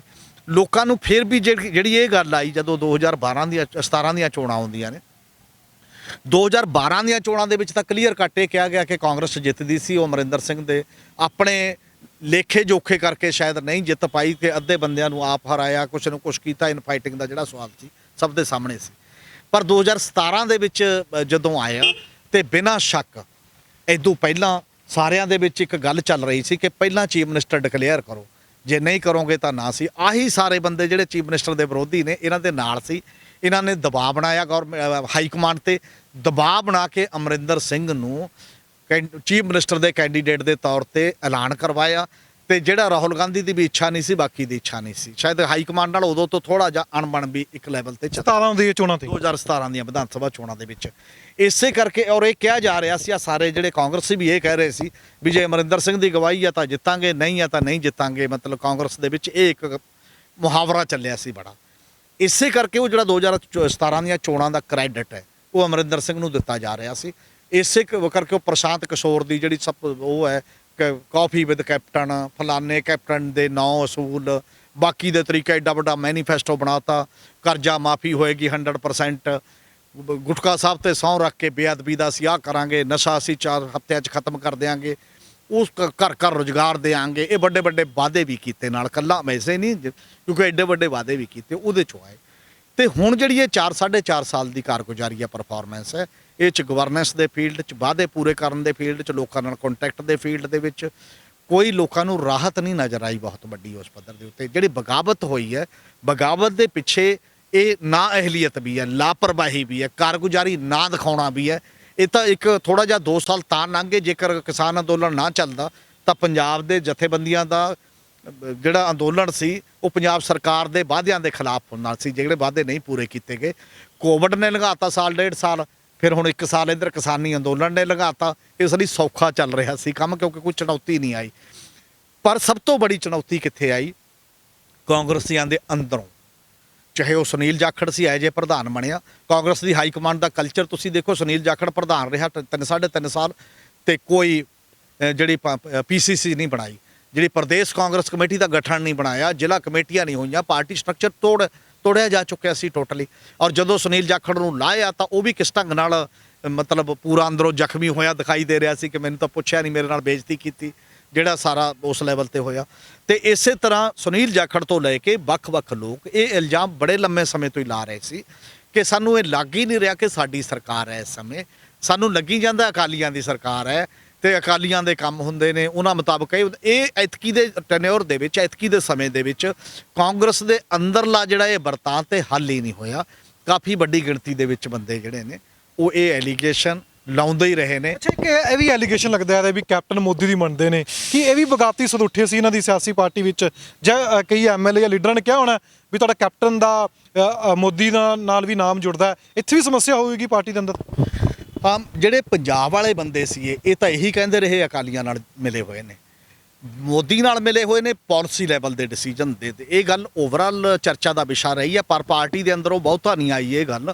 ਬਹੁਤੀ ਗੱਲ ਤਾਂ ਬਾਹਰ ਆਉਂਦੀ ਰਹੀ ਹੈ। ਉਹਦਾ ਕਾਰਨ ਇਹ ਹੈ ਕਿ ਜਿਹੜੇ ਮੰਨ ਲਓ ਪਾਕਿਸਤਾਨ ਨਾਲ ਇਸ਼ੂ ਹੈ, ਜਿਹੜੇ ਰੱਖਿਆ ਦੇ ਇਸ਼ੂ ਨੇ, ਜਿਹੜੇ ਵਿਦੇਸ਼ ਮਾਮਲੇ ਦੇ ਇਸ਼ੂ ਨੇ, ਕਿੰਨੇ ਇਸ਼ੂ ਚਾਹੇ ਖੜਕੂਬਾਦ ਦੇ ਇਸ਼ੂ ਨੇ, ਉਹਦੇ ਤੇ ਨਾਰਮਲੀ ਅਮਰਿੰਦਰ ਸਿੰਘ ਦਾ ਸਟੈਂਡ ਕੇਂਦਰ ਦੀ ਸਰਕਾਰ ਤੋਂ ਵੀ ਜ਼ਿਆਦਾ ਅੱਗੇ ਵਧਮਾ ਹੁੰਦਾ ਸੀ, ਜਿਹਦੇ ਕਰਕੇ ਕਾਂਗਰਸ ਕਈ ਵਾਰ ਹਾਈ ਕਮਾਂਡ ਹੋਰ ਸਟੈਂਡ ਲੈਂਦੀ ਸੀ, ਅਮਰਿੰਦਰ ਸਿੰਘ ਹੋਰ ਸਟੈਂਡ ਲੈਂਦਾ ਸੀ। ਇਹ ਸਟੈਂਡ ਬਖਰੇਵੇਂ ਦਿਖਾਈ ਦਿੰਦੇ ਸੀਗੇ ਦੋਨੇ ਤਰ੍ਹਾਂ ਦੇ ਨਾਲ। ਇਹ ਕਿਹਾ ਜਾਂਦਾ ਸੀ, ਉਹਦੇ 'ਚ ਕਈ ਹੋਰ ਵੀ ਨੇ ਕਿ ਇੱਕ ਪ੍ਰੈਸ਼ਰ ਇਹ ਵੀ ਹੈ ਕਿ ਕੇਸ ਚੱਲਦੇ ਨੇ। ਅਮਰਿੰਦਰ ਸਿੰਘ ਆਪ ਵੀ ਕਹਿੰਦੇ 13 ਸਾਲ ਤੋਂ ਕੇਸ ਚੱਲਦੇ ਨੇ ਉਹਨਾਂ ਦੇ ਮੁੰਡੇ ਦੇ ਖਿਲਾਫ, ਉਹਨਾਂ ਦੇ ਖਿਲਾਫ ਬੜੇ ਨੇ। ਔਰ ਜਿਸ ਢੰਗ ਨਾਲ ਕੇਂਦਰ ਸਰਕਾਰ ਮੁਹਾਰਤ ਰੱਖਦੀ ਆ ਉਸ ਪੱਧਰ ਦੀ ਕਿ ਮੁਹਾਰਤ ਉਹਨੂੰ ਕਹੋ ਜਾਂ ਚਲਾਕੀ ਜਾਂ ਜ਼ਬਰਦਸਤੀ ਦੀ ਗੱਲ, ਕਿ ਕਿਸੇ ਤੇ ਈਡੀ ਪਾ ਦਿਓ, ਕਿਸੇ ਤੇ CBI, ਕਿਸੇ ਤੇ ਵੱਖ-ਵੱਖ ਟਾਈਪ ਦੀਆਂ ਹੋਰ ਜਿਹੜੀਆਂ ਸੈਂਟਰਲ ਏਜੰਸੀਆਂ ਨੇ, ਉਹ ਵੀ ਕੋਈ ਕਾਰਨ ਹੋ ਸਕਦਾ। ਅਪਰੋਚ ਦੇ ਤੌਰ ਤੇ ਵੀ ਜਦੋਂ ਤੁਸੀਂ ਇੱਕ ਬਹੁਤ ਵੱਡਾ ਜਿਹਤੋਂ ਵਿਡਰਾ ਕਰਨਾ ਪਿਆ ਸੀ, ਜਦੋਂ ਕਸ਼ਮੀਰ ਦੇ ਇੱਕ ਬੰਦੇ ਨੂੰ ਜੀਪ ਦੇ ਮੂਹਰੇ ਰੱਖ ਕੇ ਫੌਜ ਨੇ ਘੁਮਾਇਆ ਸੀ, ਉੱਤੇ ਇੱਕ ਆਰਟੀਕਲ ਵੀ ਲਿਖਤਾ ਸੀ ਅਮਰਿੰਦਰ ਸਿੰਘ ਨੇ, ਉਹ ਠੀਕ ਕਿਉਂ ਹੈ, ਕਿਵੇਂ ਹੈ। ਬਾਅਦ ਦੇ ਵਿੱਚ ਕਿਸੇ ਹੋਰ ਪ੍ਰੈਸ਼ਰ 'ਚੋਂ ਅਫਸਰ ਨੂੰ ਸਸਪੈਂਡ ਕਰਨਾ ਪਿਆ ਸੀ, ਮਿਲਟਰੀ ਅਫਸਰ ਨੂੰ। ਤੇ ਉਹ ਗੱਲਾਂ ਜਿਹੜੀਆਂ ਮਨੁੱਖੀ ਅਧਿਕਾਰਾਂ ਦੇ ਕੁਐਸਚਨ, ਜਿਹਦੇ ਕਰਕੇ ਅਮਰਿੰਦਰ ਸਿੰਘ ਪਹਿਲਾਂ ਜਾਣੇ ਜਾਂਦੇ ਸੀ ਕਿ ਕੁਝ ਸਟੈਂਡ ਲੈਂਦੇ ਨੇ, ਉਹ ਸਟੈਂਡ ਐਤਕੀ ਦਿਖਾਈ ਨਹੀਂ ਦਿੱਤੇ। 17 ਦੇ ਟਰਨਓਵਰ 'ਚ ਨਹੀਂ ਦਿਖਾਈ ਦਿੱਤੇ, ਜਿਹੜੇ 2022 ਤੋਂ 2007 ਵਾਲੇ 'ਚ ਦਿਖਾਈ ਦੇ ਰਹੇ ਸੀ। ਔਰ ਇਸੇ ਕਰਕੇ ਉਹ ਜਿਹੜੀ ਕਾਰਗੁਜ਼ਾਰੀ ਨਾ ਹੋਣਾ, ਉਹ ਸਵਾਲ ਸਿੱਧਾ ਚੀਫ ਮਿਨਿਸਟਰ ਤੇ ਆਉਂਦਾ। ਪਰ ਨਾਲ ਇੱਕ ਇਹਦੇ ਸਵਾਲ ਹੋਰ ਵੀ ਹੈ, ਉਹ ਇਹ ਹੈ ਕਿ ਕੀ ਕੇਵਲ ਅਮਰਿੰਦਰ ਸਿੰਘ ਜ਼ਿੰਮੇਵਾਰ ਹੈ ਬਤੌਰ ਚੀਫ ਮਿਨਿਸਟਰ? ਉਹ ਤਾਂ ਜ਼ਿੰਮੇਵਾਰ ਹੈ ਹੀ। ਜਿਹੜਿਆਂ ਨੇ ਮਿਨਿਸਟਰੀਆਂ ਮਾਣੀਆਂ, ਜਿਨ੍ਹਾਂ ਨੇ ਮਲਾਈ ਛਕੀ ਇਹਦੇ ਵਿੱਚ ਰਹਿ ਕੇ ਵੀ, ਕਲੈਕਟਿਵ ਕੈਬਨਿਟ ਹਮੇਸ਼ਾ ਸਾਂਝੀ ਜ਼ਿੰਮੇਵਾਰੀ ਦੇ, ਸਮੂਹਿਕ ਜ਼ਿੰਮੇਵਾਰੀ ਦੇ ਸਿਧਾਂਤ ਤੇ ਚੱਲਦੀ ਹੈ। ਜਿੰਨਾ ਚਿਰ ਤੁਹਾਡਾ ਚੱਲਦਾ ਰਿਹਾ ਕੰਮ, ਉਹਨਾਂ ਚਿਰ ਤੁਸੀਂ ਖਾਂਦੇ ਰਹੇ, ਮਹਾਰਾਜਾ ਸਾਹਿਬ ਕਰਦੇ ਰਹੇ। ਤੇ ਜਦੋਂ ਬਿਲਕੁਲ ਨੇੜੇ ਆ ਗਿਆ, ਤੁਹਾਨੂੰ ਅਗਲੀ ਇਲੈਕਸ਼ਨ ਸਤਾਉਣ ਲੱਗ ਗਈ ਤੇ ਬਾਕੀ ਦੀਆਂ ਚੀਜ਼ਾਂ, ਉਦੋਂ ਤੁਸੀਂ ਇਹ ਕਹਿਣ ਲੱਗੇ ਕਿ ਇਕੱਲੇ ਅਮਰਿੰਦਰ ਸਿੰਘ ਤੇ ਸੁੱਟ ਕੇ ਬਾਕੀ ਬਰੀ ਹੋ ਜਾਓ। ਕੀ ਬਾਕੀ ਦੇ ਬੰਦੇ ਬਰੀ ਕੀਤੇ ਜਾ ਸਕਦੇ ਨੇ? ਲੋਕ ਬਰੀ ਹੋਣ ਦੇਣਗੇ? ਰੌਲਾ ਹੀ ਇਹੀ ਹੈ ਕਿ ਲੋਕਾਂ ਨੂੰ ਇਹ ਸਵਾਲ ਉਹਨਾਂ ਤੋਂ ਪੁੱਛਣਾ ਪਏਗਾ ਕਿ 4.5 ਸਾਲ ਮੰਤਰੀਆਂ ਦੀਆਂ ਪੋਸਟਾਂ ਤੇ ਜਿਹੜੇ ਤੁਸੀਂ ਰਹੇ ਹੋ, ਵੱਖ-ਵੱਖ ਅਹੁਦਿਆਂ ਤੇ ਜਿਹੜੇ ਤੁਸੀਂ ਰਹੇ ਹੋ, ਤੁਹਾਡੀ ਕਾਰਗੁਜ਼ਾਰੀ 'ਚ ਤੇ ਅਮਰਿੰਦਰ ਸਿੰਘ ਦੀ 'ਚ ਕੀ ਫਰਕ ਹੈ? ਤੁਸੀਂ ਕੀ ਕੀਤਾ ਉਹਦੇ ਵਿੱਚ? ਤੁਹਾਡੇ ਡਿਪਾਰਟਮੈਂਟਾਂ ਦੀ ਕਾਰਗੁਜ਼ਾਰੀ ਕਿਹੋ ਜਿਹੀ ਆ? ਲੋਕਾਂ ਨੂੰ ਕਿੰਨੀਆਂ ਰਾਹਤਾਂ ਮਿਲੀਆਂ ਨੇ? ਤੁਹਾਡੇ ਕਿਹੜੀਆਂ ਪਾਲਿਸੀਆਂ ਅਨਾਉਂਸ ਕੀਤੀਆਂ? ਕਿਹੜੀਆਂ ਪਾਲਿਸੀਆਂ ਤੇ ਅਮਲ ਕਰਾਇਆ ਤੁਸੀਂ? ਇਹ ਸਵਾਲਾਂ ਦਾ ਜਵਾਬ ਤੁਹਾਨੂੰ ਦੇਣਾ ਹੀ ਪਏਗਾ, ਨਹੀਂ ਤਾਂ ਫਿਰ ਤੁਸੀਂ ਵੀ ਉਹ ਨਹੀਂ ਕੱਲ੍ਹ ਨੂੰ ਤਾਂ ਇਹੀ ਹੋ ਜਾਊਗਾ ਨਾ ਕਿ ਇੱਕ ਬੰਦੇ ਤੇ ਸੁੱਟ ਕੇ ਬਾਕੀ ਬਰੀ ਹੋ ਕੇ ਦੁਬਾਰਾ ਫਿਰ ਉਹੀ ਕਰ ਲਓ। ਇਸ ਸਾਰੇ ਮਾਹੌਲ ਦੇ ਵਿੱਚੋਂ ਜਿਹੜਾ ਟੁੱਟਿਆ ਹੋਇਆ ਇੱਕ ਲਾਣਾ ਉਸ ਟਾਈਪ ਦਾ ਸੀਗਾ। ਅੱਛਾ ਸਰ, ਹੁਣ ਕੈਪਟਨ ਸਾਹਿਬ ਚਲੇ ਗਏ ਨੇ, ਹੁਣ ਮੁੱਖ ਮੰਤਰੀ ਹੁਣ ਕਿਹੜਾ ਉਮੀਦਵਾਰ ਹੋ ਸਕਦਾ ਹੈ? ਕਿਉਂਕਿ ਇਸ ਨਾਂ ਨੂੰ ਲੈ ਕੇ, ਸੁਨੀਲ ਜਾਖੜ ਦੇ ਨਾਂ ਨੂੰ ਲੈ ਕੇ ਬੜੀ ਚਰਚਾ ਚੱਲਦੀ ਵੀ ਇਹ ਤਾਂ ਪਤਾ ਲੱਗ ਜੂਗਾ, 1-2 ਦਿਨਾਂ ਵਿੱਚ ਪਤਾ ਲੱਗ ਜੂਗਾ ਵੀ ਕੌਣ ਹੁੰਦੇ ਨੇ। ਪਰ ਲੱਗਦਾ ਸੁਨੀਲ ਜਾਖੜ ਮੁੱਖ ਮੰਤਰੀ ਬਣ ਜਾਣਗੇ। ਇਹ ਨਾਮ ਚਰਚਾ ਵਿੱਚ ਆ, ਸਾਰਿਆਂ ਨਾਲ ਮੂੰਹ ਦੇ ਨਾਮ ਇਹੀ ਆਉਂਦਾ। ਸਭ ਤੋਂ ਪਹਿਲਾਂ ਇੱਕ ਇਹਦੇ 'ਚ ਇਹ ਲਾਸ ਵੀ ਹੋ ਰਿਹਾ, ਜੋ ਦੋ ਹੀ ਗੱਲਾਂ ਨੇ। ਕੈਪਟਨ ਅਮਰਿੰਦਰ ਸਿੰਘ ਦੀ ਤਾਂ ਆਪਾਂ ਗੱਲ ਕੀਤੀ ਹੈ ਕਿ ਕਾਰਗੁਜ਼ਾਰੀ ਬਹੁਤ ਢਿੱਲੀ ਰਹੀ ਹੈ, ਬਲਕਿ ਹੋਰ ਟਾਈਪ ਦਾ। ਪਰ ਅਗਲੀ ਗੱਲ ਇੱਕ ਹੋਰ ਵੀ ਹੋ ਰਹੀ ਹੈ, ਕੈਪਟਨ ਅਮਰਿੰਦਰ ਸਿੰਘ ਦੇ ਟੈਨਿਓਰ ਦੇ ਦੌਰਾਨ ਹਾਈ ਕਮਾਂਡ ਕਲਚਰ ਪੰਜਾਬ 'ਚ ਓਨਾ ਭਾਰੂ ਨਹੀਂ ਪੈ ਸਕਿਆ ਕਦੇ ਵੀ, ਪਹਿਲੇ ਤਰ੍ਹਾਂ ਦੇ ਵੀ ਤੇ ਹੁਣ ਵੀ ਤੇ ਉਦੋਂ ਬਾਅਦ ਵੀ। ਹੁਣ ਇੱਕ ਨਵਾਂ ਪ੍ਰਕਿਰਿਆ ਸਟਾਰਟ ਹੋ ਗਈ ਹੈ ਪੰਜਾਬ 'ਚ ਕਿ ਹਾਈ ਕਮਾਂਡ ਤੋਂ ਬਿਨਾਂ ਪੱਤਾ ਨਹੀਂ ਹਿਲਦਾ ਪੰਜਾਬ ਦੀ ਕਾਂਗਰਸ ਦੇ ਵਿੱਚ। ਹਾਈ ਕਮਾਂਡ ਕਲਚਰ ਨੇ ਪੰਜਾਬ ਮੁੜ ਕੇ ਜਕੜ ਲਿਆ। ਜਿਹੜਾ ਫੈਡਰਲਿਜ਼ਮ ਦਾ ਕੁਐਸਚਨ ਹੈ, ਜਿਹੜੀ ਸਾਰੀ ਪਾਰਟੀਆਂ ਨੇ, ਕੋਈ ਵੀ ਸੀਐਮ ਲੱਗਦਾ ਉਹ ਤਾਂ ਕੇਂਦਰ ਸਰਕਾਰ ਤੋਂ ਪੁੱਛਣਾ ਪੈਂਦਾ ਨਾ, ਉਹ ਤਾਂ ਦਿੱਲੀ 'ਚੋਂ ਪੁੱਛਣਾ ਪੈਂਦਾ ਨਾ ਵੀ ਕਿਹੜਾ ਸੀਐਮ ਇੱਥੇ ਬਣਾਈਏ, ਚਿਹਰਾ ਕਿਹੜਾ ਹੋਣਾ ਚਾਹੀਦਾ। ਆਮ ਆਦਮੀ ਪਾਰਟੀ 'ਚ ਇਹੀ ਚੱਲਦਾ ਪਿਆ। ਨਹੀਂ ਉਹ ਬਾਕੀ ਪਾਰਟੀਆਂ, ਜਦੋਂ ਆਪਾਂ ਇੱਕ ਦੀ ਗੱਲ ਕਰਦੇ ਉਹ ਸਾਰੀਆਂ ਪਾਰਟੀਆਂ ਸੈਂਟਰਲਾਈਜ਼ ਨੇ। ਹਾਈ ਕਮਾਂਡ ਕਲਚਰ ਕੇਜਰੀਵਾਲ ਹੈ, ਉਧਰ ਮੋਦੀ ਹੈ, ਮੋਦੀ ਨੇ 4 ਚੀਫ ਮਿਨਿਸਟਰ ਬਦਲਤੇ, ਬੀਜੇਪੀ ਦੇ ਕੋਈ ਚੋਣ ਨਹੀਂ ਕਰਦਾ, ਸਾਰੀਆਂ ਮਿਨਿਸਟਰੀਆਂ ਬਦਲਤੀਆਂ। ਇਹ ਡੈਮੋਕ੍ਰੇਸੀ ਨਹੀਂ ਹੁੰਦੀ, ਇਹ ਤਾਨਾਸ਼ਾਹੀ ਰੁਖ ਹੁੰਦਾ। ਇਹ ਹਾਈ ਕਮਾਂਡ ਦਾ ਉੱਪਰਲਾ ਲੋਕਾਂ ਦੀ ਰਾਏ ਨਹੀਂ ਹੁੰਦੀ ਉਹਦੇ 'ਚ ਵੀ ਹੇਠੋਂ। ਜਿਵੇਂ ਹੁਣ ਅੱਜ ਵੀ CLP ਦੀ ਮੀਟਿੰਗ ਸੱਦ ਲਈ, ਕੀ ਹੋਇਆ ਜਦੋਂ ਬਦਲਵਾਂ ਬੰਦਾ ਚੁਣਿਆ ਤਾਂ ਵੋਟਾਂ ਪਵਾ ਲੈਂਦੇ, ਚਾਹੇ ਜਿੰਨੇ ਖੜੇ ਹੋਣਾ ਚਾਹੁੰਦੇ ਨੇ ਖੜੇ ਹੋ ਜਾਓ, ਗੁਪਤ ਵੋਟ ਪਵਾ ਲਓ। ਡੈਮੋਕ੍ਰੇਸੀ ਇਸ ਗੱਲ ਦੀ ਡਿਮਾਂਡ ਕਰਦੀ ਹੈ ਕਿ ਜਦ ਤੁਹਾਡੇ ਕੋਲ MLA ਬੈਠੇ ਹੋਏ ਨੇ, ਉਹਨਾਂ ਨੇ ਚੁਣਨਾ ਚੀਫ ਮਿਨਿਸਟਰ, ਤੇ ਜਿਹੜੇ ਚਾਹਵਾਨ ਨੇ, ਕਹੋ ਵੀ ਕਿਹੜੇ ਚਾਹਵਾਨ, ਜਿਹੜੇ ਆਉਂਦੇ ਨੇ ਤੇ ਉਹਨਾਂ ਤੇ ਵੋਟ ਪਵਾ ਲਓ, ਜਿਹਨੂੰ ਮੈਜੋਰਟੀ ਮਿਲਦੀ ਹੈ ਉਹਨੂੰ ਤੁਸੀਂ ਚੀਫ ਮਿਨਿਸਟਰ ਬਣਾ ਦਿਓ। ਕੀਤਾ ਕੀ ਹੈ, ਮਤਾ ਪਾ ਦਿਓ ਇੱਕ ਲਾਈਨ ਦਾ। ਕਾਂਗਰਸ ਪ੍ਰਧਾਨ ਜਿਹਨੂੰ ਚੁਣ ਕੇ ਭੇਜੇਗੀ, ਜਿਹਦੇ ਗੱਦੇ ਘੋੜੇ ਤੇ ਹੱਥ ਰੱਖੂ ਤੇ ਉਹਨੂੰ ਬਣਾ ਦਿੱਤਾ ਜਾਏਗਾ। ਇਹ ਜਿਹੜਾ ਕਲਚਰ ਹੈ, ਇਹ ਬਹੁਤ ਜਿਹੜੇ ਬੰਦੇ ਫੈਡਰਲਿਜ਼ਮ ਦੀ ਗੱਲ ਕਰਦੇ ਨੇ ਕਿ ਅਸੀਂ ਫੈਡਰਲ ਲੜਾਈ ਲੜਾਂਗੇ, ਆਪਣੇ ਪਾਰਟੀ ਦੇ ਅੰਦਰ ਉਹ ਹਾਈ ਕਮਾਂਡ ਕਲਚਰ ਰੱਖਦੇ ਨੇ। ਇਸੇ ਕਰਕੇ ਤਾਂ ਪਾਰਟੀਆਂ ਦਾ ਅਕਾਲੀ ਦਲ ਜਿਹੜਾ ਫੈਡਰਲ ਲੜਦਾ ਸੀ, ਜਦੋਂ ਬੀਜੇਪੀ ਦੇ ਸਾਹਮਣੇ ਸਰੈਂਡਰ ਕਰਤਾ ਉਹਨਾਂ ਨੇ 1996 ਚ ਕਿ ਅਸੀਂ ਬਿਨਾਂ ਸ਼ਰਤ ਹਮਾਇਤ ਦਿੰਦੇ ਆ, ਫੈਡਰਲਿਜ਼ਮ ਵਾਲਾ ਕੰਮ ਚਲਾ ਗਿਆ। ਬੀਐਸਪੀ ਦਾ ਗਠਜੋੜ ਤੋੜ ਕੇ ਕੀਤਾ ਸੀ। ਬਿਲਕੁਲ। ਤੇ ਇਸੇ ਤਰ੍ਹਾਂ ਜਦੋਂ ਹਾਈ ਕਮਾਂਡ ਇਹਦੀ ਆਪ ਦੀ ਕਹਿੰਦੀ ਹੈ, ਇਹ ਕਹਿੰਦੇ ਨੇ ਪੰਜਾਬ ਦੀ ਆਪ ਅਲੱਗ ਹੈ, ਜਦੋਂ ਉੱਪਰੋਂ ਸਾਰੀ ਕੁੰਡਾ ਕੇਜਰੀਵਾਲ ਕੋਲ ਹੈ ਤਾਂ ਤੁਸੀਂ ਫੈਡਰਲਿਜ਼ਮ ਕਿਵੇਂ ਲੜੋ? ਸੌਖੇ ਤਰੀਕੇ ਨਾਲ ਗੱਲ ਹੈ ਵੀ ਪੰਜਾਬ ਵਿੱਚ ਸੀਐਮ ਚਾਹਦਾ ਕਿੰਨੇ ਬਣਨਾ, ਪੰਜਾਬ ਦੇ ਲੋਕ ਨਹੀਂ, ਇਹ ਦਿੱਲੀ ਵਾਲੇ ਡਿਸਾਈਡ ਕਰਦੇ ਨੇ ਵੀ ਕਿੰਨੇ ਸੀਐਮ ਬਣਨਾ ਇੱਥੇ। ਬਿਲਕੁਲ ਦਿੱਲੀ ਵਾਲੇ ਕਰਦੇ ਨੇ, ਚਾਹੇ ਉਹ ਬੀਜੇਪੀ ਹੋਏ ਚਾਹੇ ਉਹ ਬਾਕੀ ਹੋਏ। ਕੇਵਲ ਖੇਤਰੀ ਪਾਰਟੀ ਤਾਂ ਅਕਾਲੀ ਦਲ ਹੈ, ਖੇਤਰੀ ਆਮ ਦੀ ਪਾਰਟੀਆਂ ਕਹਿ ਲਈਆਂ, ਉਹ ਵੀ ਉਹ ਕਿਉਂਕਿ ਹੈ ਹੀ ਖੇਤਰੀ, ਦਿੱਲੀ ਉਹਦੇ 'ਚ ਹੈ ਨਹੀਂ, ਪਰ ਉਹਦੇ 'ਚ ਇੱਕ ਵਿਅਕਤੀ ਕਰ ਰਿਹਾ।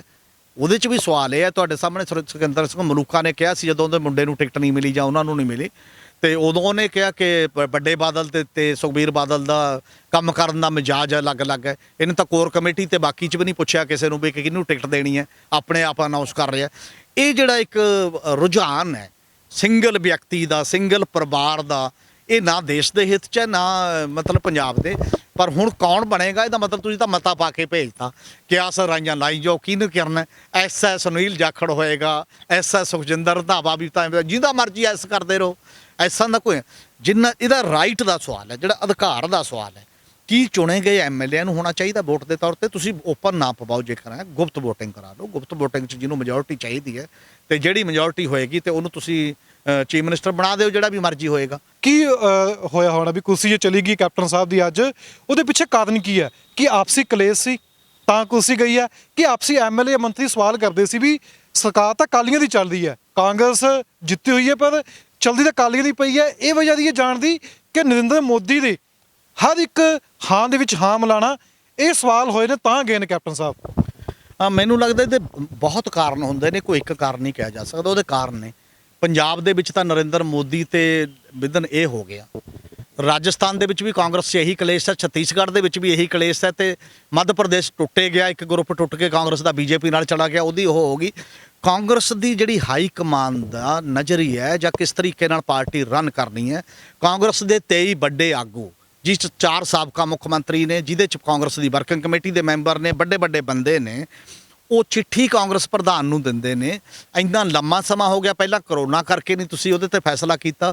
ਉਹ ਇਹ ਕਹਿੰਦੇ ਰਹੇ ਕਿ ਕਾਂਗਰਸ ਨੂੰ ਇੱਕ ਰੈਗੂਲਰ ਪ੍ਰਧਾਨ ਚਾਹੀਦਾ, ਤੇ ਪ੍ਰਧਾਨ ਦੇ ਤੌਰ ਤੇ ਰਾਹੁਲ ਗਾਂਧੀ ਜਦੋਂ ਆ ਚੋਣਾਂ 'ਚ ਹਾਰ ਗਿਆ 19 'ਚ, ਛੱਡ ਗਿਆ, ਮੁੜ ਕੇ ਨਾ ਉਹ ਪ੍ਰਧਾਨ ਹੈ ਤੇ ਫੈਸਲੇ ਉਹੀ ਲੈ ਰਿਹਾ ਫਿਰ ਵੀ। ਇਹ ਕਿਉਂ? ਤੇ ਫੈਸਲੇ ਪ੍ਰਿੰਕਾ ਗਾਂਧੀ ਲੈ ਰਹੀ ਹੈ, ਕਿਉਂ? ਔਰ ਕਿਹਾ ਜਾਂਦਾ ਕਿ ਸੋਨੀਆ ਗਾਂਧੀ ਬਿਮਾਰ ਨੇ ਤੇ ਬਾਕੀ ਹੋਰ ਨੇ, ਪਰ ਫੈਸਲੇ ਤਾਂ ਪਰਿਵਾਰ ਕਰ ਰਹੇ ਆ ਜਿਹੜੇ ਜਿਹਦੇ ਲੈਵਲ ਤੇ। ਇਹ ਡੈਮੋਕ੍ਰੇਸੀ ਦਾ ਇਸ਼ੂ ਮਤਲਬ ਉਸ ਲੈਵਲ ਤੇ ਐਡਰੈਸ ਨਹੀਂ ਹੋ ਰਿਹਾ। ਔਰ ਇਸੇ ਕਰਕੇ ਗੱਲ ਇਹ ਹੈ ਕਿ ਉਹ ਕਹਿੰਦੇ ਸੀ ਰੈਗੂਲਰ ਪ੍ਰਧਾਨ ਜਿਹੜਾ 24 ਘੰਟੇ ਪਾਰਟੀ ਲਈ ਹੋਵੇ, ਜੇ ਮੋਦੀ ਦਾ ਮੁਕਾਬਲਾ ਕਰਨਾ, ਤੁਰਿਆ ਫਿਰਦਾ ਹੋਵੇ ਸਾਰੇ ਕਿਤੇ, ਉਹ ਹੈ। ਪਰ ਉਹ ਦੱਬ ਹੀ ਦਿੱਤਾ। ਜਦੋਂ ਵਰਕਿੰਗ ਕਮੇਟੀ ਦੀ ਮੀਟਿੰਗ ਬੁਲਾਈ ਸੀ ਉਦੋਂ ਫੈਸਲਾ ਹੋ ਗਿਆ ਇੱਕ ਕਮੇਟੀ ਬਣੂਗੀ, ਫਿਰ ਵੋਟਾਂ ਪਵਾਈਆਂ ਜਾਣਗੀਆਂ, ਵੋਟਾਂ ਪਵਾ ਕੇ ਨਵੇਂ ਸਿਰਿਓਂ ਪ੍ਰਧਾਨ ਚੁਣਾਂਗੇ। ਉਹ ਕਿੱਥੇ ਗਿਆ? ਜਦੋਂ ਤੁਹਾਡੇ ਤੇ ਉਂਗਲ ਉੱਠਦੀ ਹੈ ਤਾਂ ਉਹਨੂੰ ਵੀ ਦਰੁਸਤ ਕਰੋ। ਪਹਿਲੀ ਗੱਲ ਤਾਂ ਜੇ ਤੁਸੀਂ ਦਰੁਸਤ ਨਹੀਂ ਕਰਦੇ ਤਾਂ ਕੇਵਲ ਹੇਠਾਂ ਦਰੁਸਤੀ ਦਾ ਜਿਹੜਾ ਤੁਹਾਡਾ ਇਖਲਾਕੀ ਇੱਕ ਔਰਾ ਹੈ, ਜਿਹੜਾ ਤਾਂ ਇਹ ਹੈ ਨਾ ਕਿ ਇਖਲਾਕ ਹੈ ਮੈਂ ਇਹ ਕਰ ਦੂੰਗਾ, ਤਾਂ ਉਹ ਤੁਸੀਂ ਗਵਾ ਲੈਂਦੇ ਹੋ ਤੇ ਖੋ ਲੈਂਦੇ ਹੋ। ਉਹ ਨਹੀਂ ਚੱਲਦਾ ਹੁੰਦਾ ਇਸ ਪੱਧਰ ਦੇ ਉੱਤੇ। ਔਰ ਜਿਹੜੀਆਂ ਵੀ ਪਾਰਟੀ ਜਿਹਦੇ ਕਰਕੇ ਕਾਂਗਰਸ ਮਰੀ, ਕਿ ਇਹਨੇ ਖੇਤਰੀ ਲੀਡਰਸ਼ਿਪ ਨੂੰ ਮਾਰਿਆ। ਪਹਿਲਾਂ ਜਦੋਂ ਇੰਦਰਾ ਗਾਂਧੀ ਦਾ ਦੌਰ ਸੀ, ਬਹੁਤ ਵੱਡੇ ਮਤਲਬ ਇੱਕ ਤਾਨਾਸ਼ਾਹ ਰੂਪ ਦੇ ਵਿੱਚ ਇੰਦਰਾ ਗਾਂਧੀ ਨੇ ਵੀ ਜਿਹੜੀ ਮਰਜ਼ੀ ਮੁੱਖ ਮੰਤਰੀ ਨੂੰ ਹਟਾਤਾ, ਜਿਹਨੂੰ ਮਰਜ਼ੀ ਲਾਤਾ, ਇਹ ਕੀਤਾ। ਹੁਣ ਮੋਦੀ ਇਹੀ ਕਰ ਰਿਹਾ।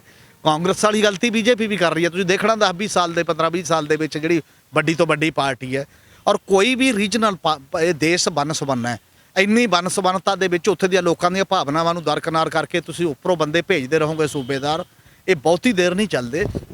ਔਰ ਇਸੇ ਕਰਕੇ ਮਮਤਾ ਬੈਨਰਜੀ ਕਾਂਗਰਸ ਚੋਂ ਨਿਕਲ ਕੇ ਜੇ ਬੰਗਾਲੀ ਪ੍ਰਾਈਡ ਤੇ ਅੱਜ ਚੀਫ ਮਿਨਿਸਟਰ ਮੋਦੀ ਨੂੰ ਚੈਲੰਜ ਕਰਦੀ ਹੈ ਤਾਂ ਉਸ ਪੱਧਰ ਤੇ ਹੈ। ਪੰਜਾਬ ਦੇ ਵਿੱਚ ਵੀ ਬਾਕੀ ਵੀ ਜਿਹੜਾ ਫੈਡਰਲਿਜ਼ਮ ਤੇ ਦਬੰਗੀ ਨਾਲ ਮੋਦੀ ਤੇ ਹਿੰਦੂਤਵ ਤੇ ਉਹਨੂੰ ਮਤਲਬ ਕਾਊਂਟਰ ਕਰੇਗਾ, ਸ਼ਾਇਦ ਉਹ ਜ਼ਿਆਦਾ ਪੰਜਾਬ ਵਰਗੇ ਸੂਬੇ ਦੇ ਵਿੱਚ ਕਾਰਗਰ ਕੋਈ ਆਗੂ ਰਹਿੰਦਾ। ਔਰ ਇਸੇ ਕਰਕੇ ਇਹ ਜਿਹੜਾ ਹੁਣ ਸਿਸਟਮ ਬਣਿਆ, ਕੌਣ ਕਿਹਨੇ ਚੀਫ ਮਿਨਿਸਟਰ ਬਣਨਾ ਕਿਹਨੇ ਨਹੀਂ ਬਣਨਾ, ਉਹ ਤਾਂ ਉਹਦੇ ਕਾਗਜ਼ ਚੋਂ ਪਰਚੀ ਚੋਂ ਨਿਕਲੇਗਾ। ਪਰ ਉਹ ਤਾਂ ਪਰਚੀ ਆ ਗਈ ਹੋਣੀ ਹੈ, ਸ਼ਾਇਦ ਆ ਗਈ ਹੈ, ਮਹੀਨੇ ਦੀ ਗੱਲ ਹੈ ਤੇ 2 ਮਤਲਬ 2 ਮਹੀਨੇ ਬਾਅਦ ਰਹਿੰਦੇ ਤਾਂ ਫਿਰ ਕੋਡ ਹੀ ਲੱਗ ਜਾਂਦਾ। ਜਿਹੜਾ ਨਵਾਂ ਚੀਫ ਮਿਨਿਸਟਰ ਬਣੂਗਾ ਰਜਿੰਦਰ ਕੌਰ ਭੱਠਲ ਵਾਂਗ ਬਣੇਗਾ, ਉਹਨੂੰ ਉਦੋਂ ਵੀ ਘੱਟ ਟਾਈਮ ਮਿਲਿਆ ਸੀ, ਉਹਨੂੰ ਤਾਂ ਮਿਲੇ ਹੀ 3 ਮਹੀਨੇ, ਜਦੋਂ ਆਏ ਤੇ ਮਹੀਨੇ ਬਾਅਦ ਹੀ ਕੋਡ ਲੱਗ ਗਿਆ ਸੀ। ਤੇ ਉਸ ਪੱਧਰ ਦੇ ਉੱਤੇ ਹਾਂ ਸਾਬਕਾ ਚੀਫ ਮਿਨਿਸਟਰ ਕਹਾ ਲੇਗਾ, ਕੋਈ ਵੀ ਆ ਜਾਏਗਾ, ਕੋਈ ਵੱਡਾ ਕੰਮ ਕਿੰਨਾ ਕੁ ਹੋਏਗਾ। ਅਗਲਾ ਸਵਾਲ ਹੁਣ ਇਹ ਹੈ ਕਿ ਕਾਂਗਰਸ ਪਾਰਟੀ ਜਿਹੜੇ ਵੀ ਚਿਹਰੇ ਨੂੰ ਲੈ ਕੇ ਜਿਹਦੇ ਮੁਤਾਬਕ ਵੀ ਉਹ ਲੜੇਗੀ, ਕੀ ਉਹ ਸੈਂਟਰਲਾਈਜੇਸ਼ਨ ਆਫ ਪਾਵਰ ਦੇ ਖਿਲਾਫ ਲੜੇਗੀ, ਕੀ ਉਹਦੇ ਕੋਲ ਪੰਜਾਬ ਦਾ ਏਜੰਡਾ ਹੈ, ਉਹ ਕੋਈ ਨਵੇਂ ਏਜੰਡੇ ਤੇ ਲੜੇਗੀ, ਕੀ ਜਿਹੜੇ ਇਲਜ਼ਾਮ ਲਾ ਕੇ ਅਮਰਿੰਦਰ ਸਿੰਘ ਨੂੰ ਲਾਇਆ ਜਾ ਰਿਹਾ ਉਹਨੇ ਨਹੀਂ ਕੀਤਾ, ਆ 6 ਮਹੀਨਿਆਂ ਦੇ ਵਿੱਚ ਇਹਦੇ ਚੋਂ ਕੁਝ ਪੂਰਾ ਕਰ ਦੇਗੀ ਜਾਂ ਕੀ ਕਰੇਗੀ, ਮਤਲਬ ਉਹਦਾ ਢਾਂਚਾ ਕਿਵੇਂ ਸੁਧਰ ਜਾਏਗਾ ਇਸ ਸਾਰੇ ਕੰਮ ਦੇ ਵਿੱਚ, ਇਹ ਸਵਾਲ ਦਾ ਜਵਾਬ ਦੇਣਾ। ਅਗਲੀ ਸਵਾਲ ਇਹ ਵੀ ਹੈ ਜਿਹੜਾ ਅਮਰਿੰਦਰ ਸਿੰਘ ਨੇ ਇਹ ਕਹਿਤਾ ਹੈ ਕਿ ਮੈਂ ਅਜੇ ਤੱਕ ਕਾਂਗਰਸ 'ਚ ਹੀ ਹਾਂ, ਪਰ ਮੇਰੇ ਲਈ ਸਾਰੀਆਂ ਆਪਸ਼ਨਾਂ ਖੁੱਲੀਆਂ ਨੇ, ਕੱਲ੍ਹ ਨੂੰ ਉਹ ਕਾਂਗਰਸ 'ਚ ਰਹਿੰਦੇ ਨੇ, ਅੱਡ ਕੋਈ ਗਰੁੱਪ ਬਣਾ ਲੈਂਦੇ ਨੇ, ਘਰ ਬੈਠ ਜਾਂਦੇ ਨੇ, ਇਹ ਆਪਸ਼ਨਾਂ ਵੀ ਹਜੇ ਪਈਆਂ ਹੋਈਆਂ ਨੇ। ਪੰਜਾਬ ਇੱਕ ਖਲਾ ਦੀ ਸਥਿਤੀ ਦੇ ਵਿੱਚ ਆ, ਕਾਂਗਰਸ 'ਚ ਕਲੇਸ਼ ਹੈ, ਆਮ ਆਦਮੀ ਪਾਰਟੀ 'ਚ ਕਲੇਸ਼ ਹੈ, ਭਗਵੰਤ ਮਾਨ ਬੈਠਾ ਹੋਇਆ ਉਸੇ ਤਰੀਕੇ ਦੇ ਨਾਲ, ਤੇ ਜਿਹੜਾ ਇਹ ਦੁਬਦਾ ਹੈ ਤੇ ਅਕਾਲੀਆਂ ਨੂੰ ਲੋਕ ਘੇਰ ਰਹੇ ਨੇ ਸਾਰੇ ਕਿਤੇ, ਜਦੋਂ ਦਿੱਲੀ ਜਾਂਦਿਆਂ ਨੂੰ ਵੀ ਘੇਰਿਆ ਹੋਇਆ। ਪੰਜਾਬ ਦੀ ਸਿਚੁਏਸ਼ਨ ਬਹੁਤ ਨਾਜ਼ੁਕ ਸਿਚੁਏਸ਼ਨ ਹੈ ਇਸ ਸਮੇਂ, ਮਤਲਬ ਕਲੀਅਰ ਕੱਟ ਸਿਆਸਤ ਦਾ ਨਹੀਂ ਤੇ ਉਸ ਲੈਵਲ ਤੇ ਕੁਝ ਕਿਹਾ ਜਾ ਸਕਦਾ। ਨੋ ਫਾਰਮਰ ਨੋ ਫੂਡ ਦਾ ਇੱਕ ਉਹਨਾਂ ਨੇ ਬੈਚ ਲਗਾਇਆ ਸੀ ਕੈਪਟਨ ਅਮਰਿੰਦਰ ਸਿੰਘ ਨੇ, ਇਹ ਸੰਕੇਤ ਹੈਗੇ ਸੀ। ਚਰਚਾ ਵੀ ਹੁਣ ਛਿੜੀ ਹੋਈ ਹੈ ਕਿ ਬੀਜੇਪੀ 'ਚ ਜਾਣਗੇ, ਬੀਜੇਪੀ ਵਿੱਚ ਚਲੇ ਜਾਂਦੇ ਨੇ, ਕਾਨੂੰਨ ਰੱਦ ਹੋ ਜਾਣਗੇ, ਫਿਰ ਕੱਲ ਨੂੰ ਬੀਜੇਪੀ ਕੈਪਟਨ ਸਾਹਿਬ ਨੂੰ ਚਿਹਰਾ ਲੈ ਕੇ ਆਊਗੀ। ਇਹ ਸਵਾਲ ਤਾਂ ਹੈਗੇ ਨੇ, ਕਿਸੇ ਦੇ ਮਨ ਵਿੱਚ ਆ ਜਾਂਦੇ ਨੇ ਕਿ ਵਾਕਈ ਸਵਾਲ ਸਹੀ ਹੈ, ਇਹ ਦਰੁਸਤ ਕਰਨਾ ਹੋਣਾ ਚਾਹੀਦਾ ਸਵਾਲ ਇਹ ਵੀ ਕੈਪਟਨ ਸਾਹਿਬ ਜੇ ਬੀਜੇਪੀ 'ਚ ਜਾਂਦੇ ਨੇ ਤਾਂ ਹੋ ਸਕਦਾ ਵੀ ਕੱਲ ਨੂੰ ਕਾਨੂੰਨ ਰੱਦ ਵੀ ਹੋ ਸਕਦੇ ਨੇ। ਨਹੀਂ, ਸਿਆਸਤ ਦੇ ਵਿੱਚ ਸਵਾਲ ਤਾਂ ਹੁੰਦੇ ਹੀ ਰਹਿੰਦੇ ਨੇ, ਅਫਵਾਹਾਂ ਵੀ ਹੁੰਦੀਆਂ ਨੇ, ਰਿਊਮਰ ਹੈ ਜਿਹੜਾ ਤੇ ਕਲਪਨਾ ਹੁੰਦੀਆਂ ਨੇ, ਔਰ ਸੰਭਾਵਨਾਵਾਂ ਇਹੋ ਜਿਹੀਆਂ ਹਰ ਕਿਸਮ ਦੀਆਂ ਹੋ ਸਕਦੀਆਂ। ਸਾਡੀ ਸਿਆਸਤ ਕੋਈ ਵੈਲਿਊ ਬੇਸਡ ਸਿਆਸਤ ਨਹੀਂ ਹੈ, ਸਾਡੀ ਸਿਆਸਤ ਕੋਈ ਵਿਚਾਰਧਾਰਾ ਤੇ ਖੜੀ ਸਿਆਸਤ ਨਹੀਂ ਹੈ, ਇਸ ਕਰਕੇ ਕੁਝ ਵੀ ਹੋਣ ਦੇ ਚਾਂਸ ਹੁੰਦੇ ਨੇ। ਜਿਹੜੀ ਸਿਆਸਤ 'ਚ ਪਤਾ ਹੁੰਦਾ ਕਿ ਪਰਮਾਨੈਂਟ ਚੀਜ਼ਾਂ ਨੇ, ਕਿ ਆਹ ਵੈਲਿਊਜ਼ ਨੇ, ਆਹ ਕਦਰਾਂ ਕੀਮਤਾਂ ਨੇ, ਆਹ ਵਿਚਾਰਧਾਰਾ ਇੱਥੋਂ ਇੱਧਰ ਨਹੀਂ ਹੋਏਗਾ, ਹੁਣ ਉਹ ਅੰਦਾਜ਼ਾ ਤਾਂ ਲੱਗ ਨਹੀਂ ਸਕਦਾ।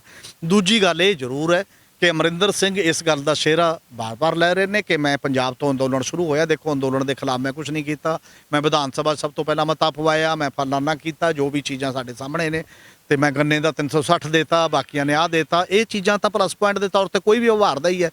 ਹਾਂ, ਜੇ ਉਹ ਬਿੱਲ ਵਾਪਸ ਹੋ ਜਾਂਦੇ ਨੇ, ਕ੍ਰੈਡਿਟ ਗਵਰਨਮੈਂਟ ਆਫ ਇੰਡੀਆ ਮੰਨ ਲਓ ਅੰਦੋਲਨ ਨੂੰ ਨਹੀਂ ਅਮਰਿੰਦਰ ਨੂੰ ਦੇਣਾ ਚਾਹੁੰਦੀ ਆ, ਕਿਸੇ ਹੋਰ 2 ਬੰਦਿਆਂ ਨੂੰ ਦੇਣਾ ਚਾਹੁੰਦੀ ਹੈ, ਦੇ ਤਾਂ ਹਾਲਾਤ ਕੁਝ ਤਾਂ ਚੇਂਜ ਹੋਣਗੇ। ਕੋਈ ਇੰਨੀ ਗੱਲ ਨਹੀਂ ਹੋ ਕਿ ਉਹਨੇ ਕਿ ਵੀ ਨਾ ਹੁਣ, ਫਿਰ ਉਹਦੇ 'ਚੋਂ ਫਿਰ ਪਤਾ ਲੱਗੂਗਾ ਕਿ ਅਮਰਿੰਦਰ ਸਿੰਘ ਅੱਡ ਹੁੰਦੇ ਨੇ ਕਾਂਗਰਸ ਤੋਂ, ਆਪਣੀ ਪਾਰਟੀ ਬਣਾਉਂਦੇ ਨੇ, ਜਾਂ ਬੀਜੇਪੀ 'ਚ ਚਲੇ ਜਾਂਦੇ ਨੇ, ਜਾਂ ਫਿਰ ਕਿਸਾਨ ਅੰਦੋਲਨ ਦੇ ਵਿੱਚੋਂ ਨਿਕਲਣ ਵਾਲੀ ਕੋਈ ਨਵੀਂ ਧਿਰ ਉਹ ਕਿੱਧਰ ਜਾਂਦੀ ਹੈ। ਇਸ ਲਈ ਪਰਮਾਨੈਂਟਲੀ ਅਜੇ ਤੱਕ ਨਹੀਂ ਕੁਝ ਕਿਹਾ ਜਾ ਸਕਦਾ ਇਸ ਲੈਵਲ ਤੇ, ਪਰ ਇਹ ਗੱਲ ਜ਼ਰੂਰ ਹੈ ਕਿ ਉਹਦਾ ਫਰਕ ਜ਼ਰੂਰ ਪਏਗਾ ਜੇਕਰ ਇਸ ਲੈਵਲ ਤੇ ਕੋਈ ਰੋਲ ਨਿਭਾਇਆ ਜਾਂਦਾ। ਸਿੱਧੂ ਨੂੰ ਕੋਸਦੇ ਬੜੇ ਨਜ਼ਰ ਦਿਖਾਈ ਦਿੱਤੇ ਨੇ, ਜਦੋਂ ਪ੍ਰੈਸ ਕਾਨਫਰੰਸ ਕੀਤੀ ਬਾਹਰ ਆ ਕੇ ਸਿੱਧੂ ਨੂੰ ਹੁਣ ਤੱਕ ਕੋਸਦੇ ਨੇ ਵੀ ਸਿੱਧੂ ਨਹੀਂ ਹੋਣਾ ਚਾਹੀਦਾ, ਸਿੱਧੂ ਨੇ ਇਹ ਕੀਤਾ ਉਹ ਕੀਤਾ। ਹਾਂ, ਮੈਨੂੰ ਲੱਗਦਾ ਹੋ ਸਕਦਾ ਹੈ ਕਿ ਅਮਰਿੰਦਰ ਦੇ ਜਿਹੜੇ ਪੱਕੇ ਬੰਦੇ ਵੀ ਨੇ, ਜਾਂ ਅਮਰਿੰਦਰ ਸਿੰਘ, ਜਾਂ ਵੈਸੇ ਤਾਂ ਕਾਂਗਰਸ ਦਾ ਕਲਚਰ ਹੀ ਇਹ ਹੈ ਕਿ ਜਿੱਧਰ ਹਾਈ ਕਮਾਂਡ ਡੱਕਾ ਛੱਡਦੇ ਉਧਰ ਭੱਜ ਜਾਂਦੇ ਨੇ, ਸਭ ਦੂਜੇ ਨੂੰ ਛੱਡ ਕੇ, ਬਹੁਤ ਜ਼ਿਆਦਾ ਪੱਕੇ ਨਹੀਂ ਰਹਿੰਦੇ।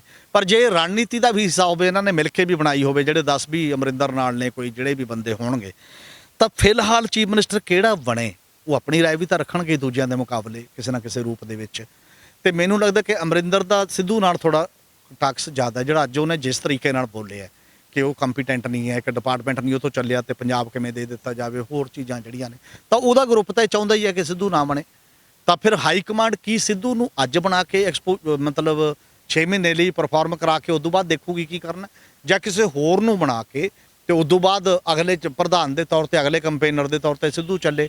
ਇਹ ਫੈਸਲਾ ਤਾਂ ਹੁਣ ਇੱਥੋਂ ਵਾਲਿਆਂ ਬੰਦਿਆਂ ਕੋਲ ਤਾਂ ਰਿਹਾ ਨਹੀਂ ਨਾ, ਇਹ ਫੈਸਲਾ ਹਾਈ ਕਮਾਂਡ ਕੋਲ ਚਲਾ ਗਿਆ। ਅੱਛਾ ਸਰ, ਇੱਕ ਹੋਰ ਸਵਾਲ ਹੈ ਕਿ ਹੁਣ ਇਹੀ ਲੀਡਰ ਜਿਨ੍ਹਾਂ ਨੇ 2017 ਦੇ ਵਿੱਚ ਕੈਪਟਨ ਦੇ ਹੇਠ ਚੋਣਾਂ ਲੜੀਆਂ, ਜਿੱਤੀਆਂ, ਹੁਣ ਕੈਪਟਨ ਸਾਹਿਬ ਚਲੇ ਗਏ ਨੇ, ਕੱਲ ਨੂੰ ਇਹੀ ਲੀਡਰ, ਕਾਂਗਰਸ ਦੇ ਲੀਡਰ ਜੋ ਅੱਜ ਮੌਜੂਦ ਨੇ, ਪਿੰਡਾਂ ਵਿੱਚ ਵੋਟਾਂ ਮੰਗਣ ਜਾਣਗੇ, ਹੁਣ ਕਹਿਣਗੇ ਵੀ ਕੈਪਟਨ ਨੇ ਕੁਝ ਨਹੀਂ ਕੀਤਾ, ਅਸੀਂ ਕਰਨ ਨੂੰ ਤਿਆਰ ਸੀ, ਵੀ ਸਾਨੂੰ ਕਿਸ ਗੱਲੋਂ ਤੁਸੀਂ ਮਨਾ ਕਰਦੇ ਹੋ ਜੇ ਅਸੀਂ ਵੋਟ ਮੰਗਣ ਆਦੇ ਹਾਂ ਤਾਂ। ਨਹੀਂ, ਬਿਲਕੁਲ ਉਹ ਲੋਕ ਦੇਖ ਲੈਣਗੇ। ਖੈਰ ਹਰ ਇੱਕ ਦੇ ਹਲਕੇ ਦਾ ਬੰਦਾ ਵੀ ਐਮਐਲਏ ਨੂੰ ਤਾਂ ਹਰੇਕ ਹਲਕੇ ਦੇ ਬੰਦਿਆਂ ਨੇ ਵੀ ਪੁੱਛਣਾ ਕਿ ਤੇਰੀ ਕਾਰਗੁਜ਼ਾਰੀ ਕੀ ਸੀ, ਪੰਜਾਬ ਦਿਆਂ ਨੂੰ ਵੀ ਪੁੱਛਣਾ, ਸਾਰਿਆਂ ਨੂੰ, ਜਿਹੜੇ ਜਿਹੜੇ ਡਿਪਾਰਟਮੈਂਟ, ਜਿਹੜੇ ਜਿਹੜੇ ਮੰਤਰੀਆਂ ਦੇ ਕੋਲ ਸੀ ਉਹਨਾਂ ਤੋਂ ਵੀ ਪੁੱਛਣਾ।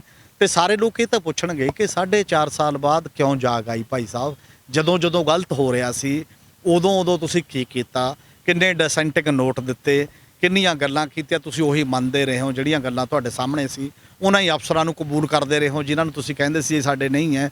ਜਦੋਂ ਤੁਸੀਂ ਸਾਰਿਆਂ ਨੇ ਫੈਸਲਾ ਕਰ ਲਿਆ ਸੀ ਮੰਤਰੀਆਂ ਨੇ ਕਿ ਜੇ ਆਹ ਚੀਫ ਸੈਕਟਰੀ ਬੈਠੂ ਅਸੀਂ ਮੀਟਿੰਗ ਨਹੀਂ ਕਰਾਂਗੇ, ਫਿਰ ਪੁਰਾਣੀ ਤਨਖਾਹ 'ਤੇ ਕੰਮ ਕਰਨ ਕਿਉਂ ਵਾਗੇ ਸੀ, ਮੁੜ ਕੇ ਉਸੇ ਚੀਫ ਸੈਕਟਰੀ ਦੀਆਂ ਮੀਟਿੰਗਾਂ ਕਿਉਂ ਕਰਦੇ ਰਹੇ।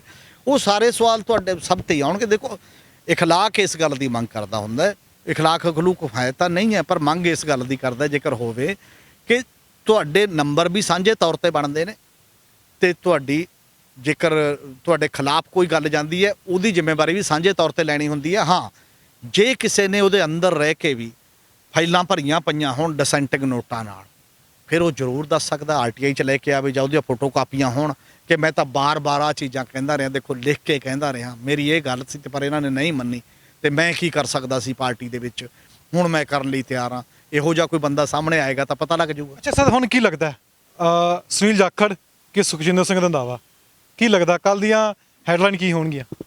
ਨਹੀਂ ਪਤਾ ਨਹੀਂ, ਉਹ ਤਾਂ ਦੇਖੋ ਹਾਈ ਕਮਾਂਡ ਦੇ ਤਾਂ ਵੈਸੇ ਹੀ ਕਾਲਪਨਿਕ ਚੀਜ਼ਾਂ ਨੇ, ਜੋਤਸ਼ੀਆਂ ਵਾਲੀਆਂ ਚੀਜ਼ਾਂ ਨੇ। ਹਾਂ, ਚਰਚਾ ਜਿਹੜਾ ਸੁਨੀਲ ਜਾਖੜ ਨੇ ਇੱਕ ਟਵੀਟ ਲਿਖਿਆ ਹੈ ਕਿ ਰਾਹੁਲ ਗਾਂਧੀ ਨੇ ਪਤਾ ਨਹੀਂ ਕਿੰਨਾ ਸ਼ਾਨਦਾਰ ਕੰਮ ਕੀਤਾ ਹੈ, ਡਿਸਾਈਸਿਵ ਰੋਲ ਹੈ, ਪੰਜਾਬ ਦੀ ਪਾਰਟੀ ਬਚਾ ਲਈ, ਫਲਾਨਾ ਕਰ ਲਿਆ, ਜੇ ਉਹ ਹੋ ਸਕਦਾ ਕੋਈ ਗੱਲ ਅੰਡਰਸਟੈਂਡਿੰਗ ਇਸ ਲੈਵਲ ਦੀ ਚੱਲੀ ਹੋਵੇ ਤੇ ਉਹਨੂੰ ਕੋਈ ਸੁਨੀਲ ਜਾਖੜ ਪਿਛਲੇ ਦਿਨਾਂ 'ਚੋਂ ਨਾਰਾਜ਼ ਵੀ ਚੱਲ ਰਿਹਾ, ਬਾਹਰੋਂ ਵੀ ਆ ਕੇ ਮੁੜ ਕੇ ਨਾਰਾਜ਼ਗੀ ਸੀ ਕਿ ਮੇਰੇ ਨਾਲ ਕਾਂਗਰਸ ਨੇ ਬਹੁਤ ਮਾੜੀ ਕੀਤੀ ਹੈ, ਸ਼ਾਇਦ ਉਹਨੂੰ ਕਹਿ ਦੇਣ, ਉਸ ਪੱਧਰ ਦੇ ਉੱਤੇ ਜਾਂਦਾ। ਪਰ ਕਿਹਨੂੰ ਕਹਿੰਦੇ ਨੇ ਕਿਹਨੂੰ ਨਹੀਂ, ਇਹ ਜਿੰਨਾ ਚਿਰ ਉਹ ਨਹੀਂ ਆਰਡਰ ਕਰਦੇ ਉਹਨਾਂ ਚਿਰ ਕਿਹਾ ਨਹੀਂ ਜਾ ਸਕਦਾ। ਕੁਹਾੜੀ ਨੇ ਦਸਤਾ ਵੜ ਦਿੱਤਾ ਇਹ ਕਿਹਾ ਜਾ ਸਕਦਾ? ਨਹੀਂ, ਉਹ ਤਾਂ ਹੈਗਾ ਹੀ ਹੈ, ਉਹ ਤਾਂ ਚੱਲ ਹੀ ਰਿਹਾ ਜਿਹੜਾ ਵੀ ਮਾਹੌਲ ਤੁਸੀਂ ਦੇਖ ਰਹੇ ਹੋ। ਤੇ ਹੁਣ ਦਸਤਾ ਵੀ ਤੇ ਕੁਹਾੜੀ ਵੀ ਸਾਰੇ ਹਾਈ ਕਮਾਂਡ ਦੇ ਕੋਲ ਨੇ, ਉਹ ਕੀ ਕਰਨਾ ਚਾਹੁੰਦੀ ਹੈ ਤੇ ਉਸ ਲਿਹਾਜ਼ ਨਾਲ ਚੱਲੂਗਾ ਕੰਮ। ਸਿੱਧੂ ਸਾਹਿਬ ਦਾ ਕਿਵੇਂ ਸਮਾਂ ਰਹੂਗਾ? 22 ਦੇ ਵਿੱਚ ਫਰਵਰੀ 'ਚ ਚੋਣਾਂ ਹੋ ਜਾਣੀਆਂ ਨੇ, ਇਹ 4 ਮਹੀਨੇ ਨਵਜੋਤ ਸਿੰਘ ਸਿੱਧੂ ਦੇ ਕਿਵੇਂ ਰਹਿਣਗੇ? ਭਾਰੂ ਰਹਿਣਗੇ? ਕੁਝ ਬਣ ਸਕਦਾ ਸਿੱਧੂ ਸਾਹਿਬ ਦਾ ਕਿ ਉਸੇ ਤਰੀਕੇ ਨਾਲ ਸ਼ੇਰੋ ਸ਼ਾਇਰੀ ਵਿੱਚ ਤੰਜ ਕੱਸਦੇ ਰਹਿਣਗੇ? ਨਹੀਂ, ਮੈਨੂੰ ਨਹੀਂ ਲੱਗਦਾ, ਕਹਿ ਨਹੀਂ ਸਕਦੇ। ਪਹਿਲਾਂ ਤਾਂ ਚੀਫ ਮਿਨਿਸਟਰ ਕੌਣ ਬਣਦਾ ਹੈ, ਉਹ ਚੀਫ ਮਿਨਿਸਟਰ ਕਿੰਨਾ ਅਸਰਟ ਕਰਦਾ ਹੈ, ਕੀ ਚੀਫ ਮਿਨਿਸਟਰ ਆਪਣੀ ਚੀਫ ਮਿਨਿਸਟਰੀ ਪਗਾਉਂਦਾ ਜਾਂ ਪਾਰਟੀ ਪ੍ਰਧਾਨ ਦੇ ਨੀਚੇ ਲੱਗ ਕੇ ਚੱਲਦਾ, ਇਹ ਦੋਨੇ ਗੱਲਾਂ ਤੋਂ ਤੈਅ ਹੋਏਗਾ ਕਿ ਉਹਨਾਂ ਦਾ ਤਾਲਮੇਲ ਕਿਵੇਂ ਬਹਿੰਦਾ ਜਾਂ ਨਹੀਂ ਬਹਿੰਦਾ। ਇਹ ਵੀ ਅਜੇ ਆਉਣ ਵਾਲਾ ਸਮਾਂ। ਦੂਜੀ ਗੱਲ ਇਹ ਵੀ ਹੈ ਕਿ ਤੁਸੀਂ ਕਿਹੜੇ ਏਜੰਡੇ ਤੇ ਕੰਸਿਸਟੈਂਟ ਕੋਈ ਗੱਲ ਕਰਦੇ। ਨਵਜੋਤ ਸਿੱਧੂ ਨੇ ਵੀ ਆਪਣਾ ਕੋਈ ਕਿਰਦਾਰ ਐਵੇਂ ਨਹੀਂ ਦਿਖਾਇਆ ਕਿ ਮੈਂ ਪ੍ਰੈਸ ਕਾਨਫਰੰਸ ਕੀਤੀ ਹੈ ਕਿ ਇਹਦਾ ਸਵਾਲ ਦਾ ਜਵਾਬ ਨਹੀਂ ਦਿੱਤਾ। ਉਦੋਂ ਬਾਅਦ ਤੁਸੀਂ ਉਹੀ ਗੱਲਾਂ ਜਿਹੜੀਆਂ ਗੱਲਾਂ ਤੇ ਤੁਸੀਂ ਕੀਤਾ, ਮੰਨ ਲਓ ਨਵਜੋਤ ਸਿੱਧੂ ਨੇ ਕਿਹਾ ਕਿ ਜੀ ਇੰਡੈਟਡਨੈਸ ਐਕਟ ਜਿਹੜਾ ਸੀ, ਰੂਰਲ ਕਰਜ਼ੇ ਦਾ ਐਕਟ, ਉਹ ਨਹੀਂ ਕੀਤਾ। 16 ਚ ਆ ਕੇ ਅਕਾਲੀਆਂ ਨੇ ਇੱਕ ਬਣਾਤਾ, ਮੁੜ ਕੇ ਕੋਈ ਉਹ ਤੇ ਲਾਗੂ ਨਹੀਂ ਕੀਤਾ। ਬਿਲਕੁਲ ਠੀਕ ਗੱਲ ਹੈ, ਪਰ ਇਹ ਤਾਂ 2006 ਦੇ ਵਿੱਚ ਡਰਾਫਟ ਬਣਿਆ ਸੀ ਕਾਂਗਰਸ ਗਵਰਨਮੈਂਟ ਦੇ ਵਿੱਚ, ਉਹਨੇ ਪਾਸ ਕਿਉਂ ਨਹੀਂ ਕੀਤਾ? ਤੇ ਹੁਣ 4 ਮੈਂਬਰੀ ਕੈਬਨਿਟ ਸਬ ਕਮੇਟੀ ਦਾ ਨਵਜੋਤ ਸਿੰਘ ਸਿੱਧੂ ਮੈਂਬਰ ਸੀ ਆਪ, ਉਹਦਾ ਕੀ ਲਿਖਿਆ? ਕੋਈ ਡਿਸੈਂਟਿੰਗ ਨੋਟ ਉਹਦੇ ਤੇ ਲਿਖਿਆ ਹੋਇਆ ਹੈ? ਤੁਸੀਂ ਕੋਈ ਐਕਟ ਨੂੰ ਲਾਗੂ ਕਰਦੇ ਜਦੋਂ ਤੁਹਾਨੂੰ ਪਾਵਰ ਮਿਲੀ, ਉਹ ਉਦੋਂ ਤੁਸੀਂ ਕੀ ਕੀਤਾ? ਇਹਨਾਂ ਸਵਾਲਾਂ ਦੇ ਜਵਾਬ ਤਾਂ ਦੇਣੇ ਹੀ ਪੈਣਗੇ ਨਾ, ਉਹ ਤਾਂ ਭੱਜ ਤਾਂ ਨਹੀਂ ਸਕਦੇ ਤੁਸੀਂ ਕਿਸੇ ਵੀ ਰੂਪ 'ਚ। ਤੇ ਸਾਡੀ ਗੱਲਬਾਤ ਸੁਣੀਏ, ਸਾਡੇ ਨਾਲ ਮੌਜੂਦ ਸਨ ਸੀਨੀਅਰ ਪੱਤਰਕਾਰ ਹਮੀਰ ਸਿੰਘ। ਅੱਜ ਕੈਪਟਨ ਸਾਹਿਬ ਦੀ ਵਿਦਾਈ ਹੋ ਗਈ ਹੈ ਮੁੱਖ ਮੰਤਰੀ ਵਜੋਂ। ਹੁਣ ਤੱਕ ਕਾਂਗਰਸ ਪਾਰਟੀ ਵਿੱਚ ਬਣੇ ਹੋਏ ਨੇ ਕਿ ਵਾਕਈ ਕਾਂਗਰਸ ਪਾਰਟੀ ਛੱਡ ਕੇ ਕਿਤੇ ਹੋਰ ਜਾ ਸਕਦੇ ਨੇ ਜਾਂ ਆਪਦੀ ਸਿਆਸੀ ਪਾਰਟੀ ਬਣਾਉਣਗੇ, ਹਲੇ ਕਿਆਸਿਆਂ ਦੀਆਂ ਨੇ, ਇਹ ਆਉਣ ਵਾਲਾ ਸਮਾਂ ਦੱਸੂਗਾ। ਪਰ ਇਸ ਸਮੇਂ ਕਾਂਗਰਸ ਦਾ ਥੋੜਾ ਮੁਸ਼ਕਲ ਵਕਤ ਲੰਘ ਰਿਹਾ ਹੈ, ਕਿਹੜਾ ਮੁੱਖ ਮੰਤਰੀ ਬਣੂਗਾ ਕਿਹੜਾ ਨਹੀਂ, ਇਹ ਵੀ ਫੈਸਲਾ ਆਉਣਾ ਬਾਕੀ ਹੈ। ਪਰ 2 ਨਾਮ ਚੱਲਦੇ ਪਏ ਨੇ, ਸੁਨੀਲ ਜਾਖੜ, ਸੁਖਜਿੰਦਰ ਸਿੰਘ ਰੰਧਾਵਾ। ਹੁਣ ਇਹ ਸਮਾਂ ਹੀ ਦੱਸੂਗਾ ਕੌਣ ਬਣਨਗੇ ਮੁੱਖ ਮੰਤਰੀ। ਪਰ ਹੁਣ ਲੋਕ ਕੀ ਸਵਾਲ ਕਰਨਗੇ ਵੀ ਜੇ ਕੈਪਟਨ ਸਾਹਿਬ ਨੇ ਕੁਛ ਨਹੀਂ ਕੀਤਾ ਸੀ, ਜੇ ਲੋਕ ਸਵਾਲ ਕਰਦੇ ਨੇ, ਫਿਰ ਬਾਕੀ ਲੀਡਰਾਂ ਕੋਲ ਵੀ ਸਵਾਲ ਹੋਣਗੇ। ਇੱਥੇ ਵੀ ਨਜ਼ਰ ਬਣੀ ਰਹੇਗੀ। ਤਾਂ ਪੰਜਾਬ ਨਿਊਜ਼ ਨਾਲ ਤੁਸੀਂ ਜੁੜੇ ਰਹਿਣਾ, ਪੇਜ ਨੂੰ ਲਾਈਕ ਕਰਨਾ, ਵੀਡੀਓ ਸ਼ੇਅਰ ਕਰਨਾ ਤਾਂ ਕਿ ਦੂਜੇ ਤੱਕ ਵੀ ਜਾਣਕਾਰੀ ਪਹੁੰਚ ਸਕੇ।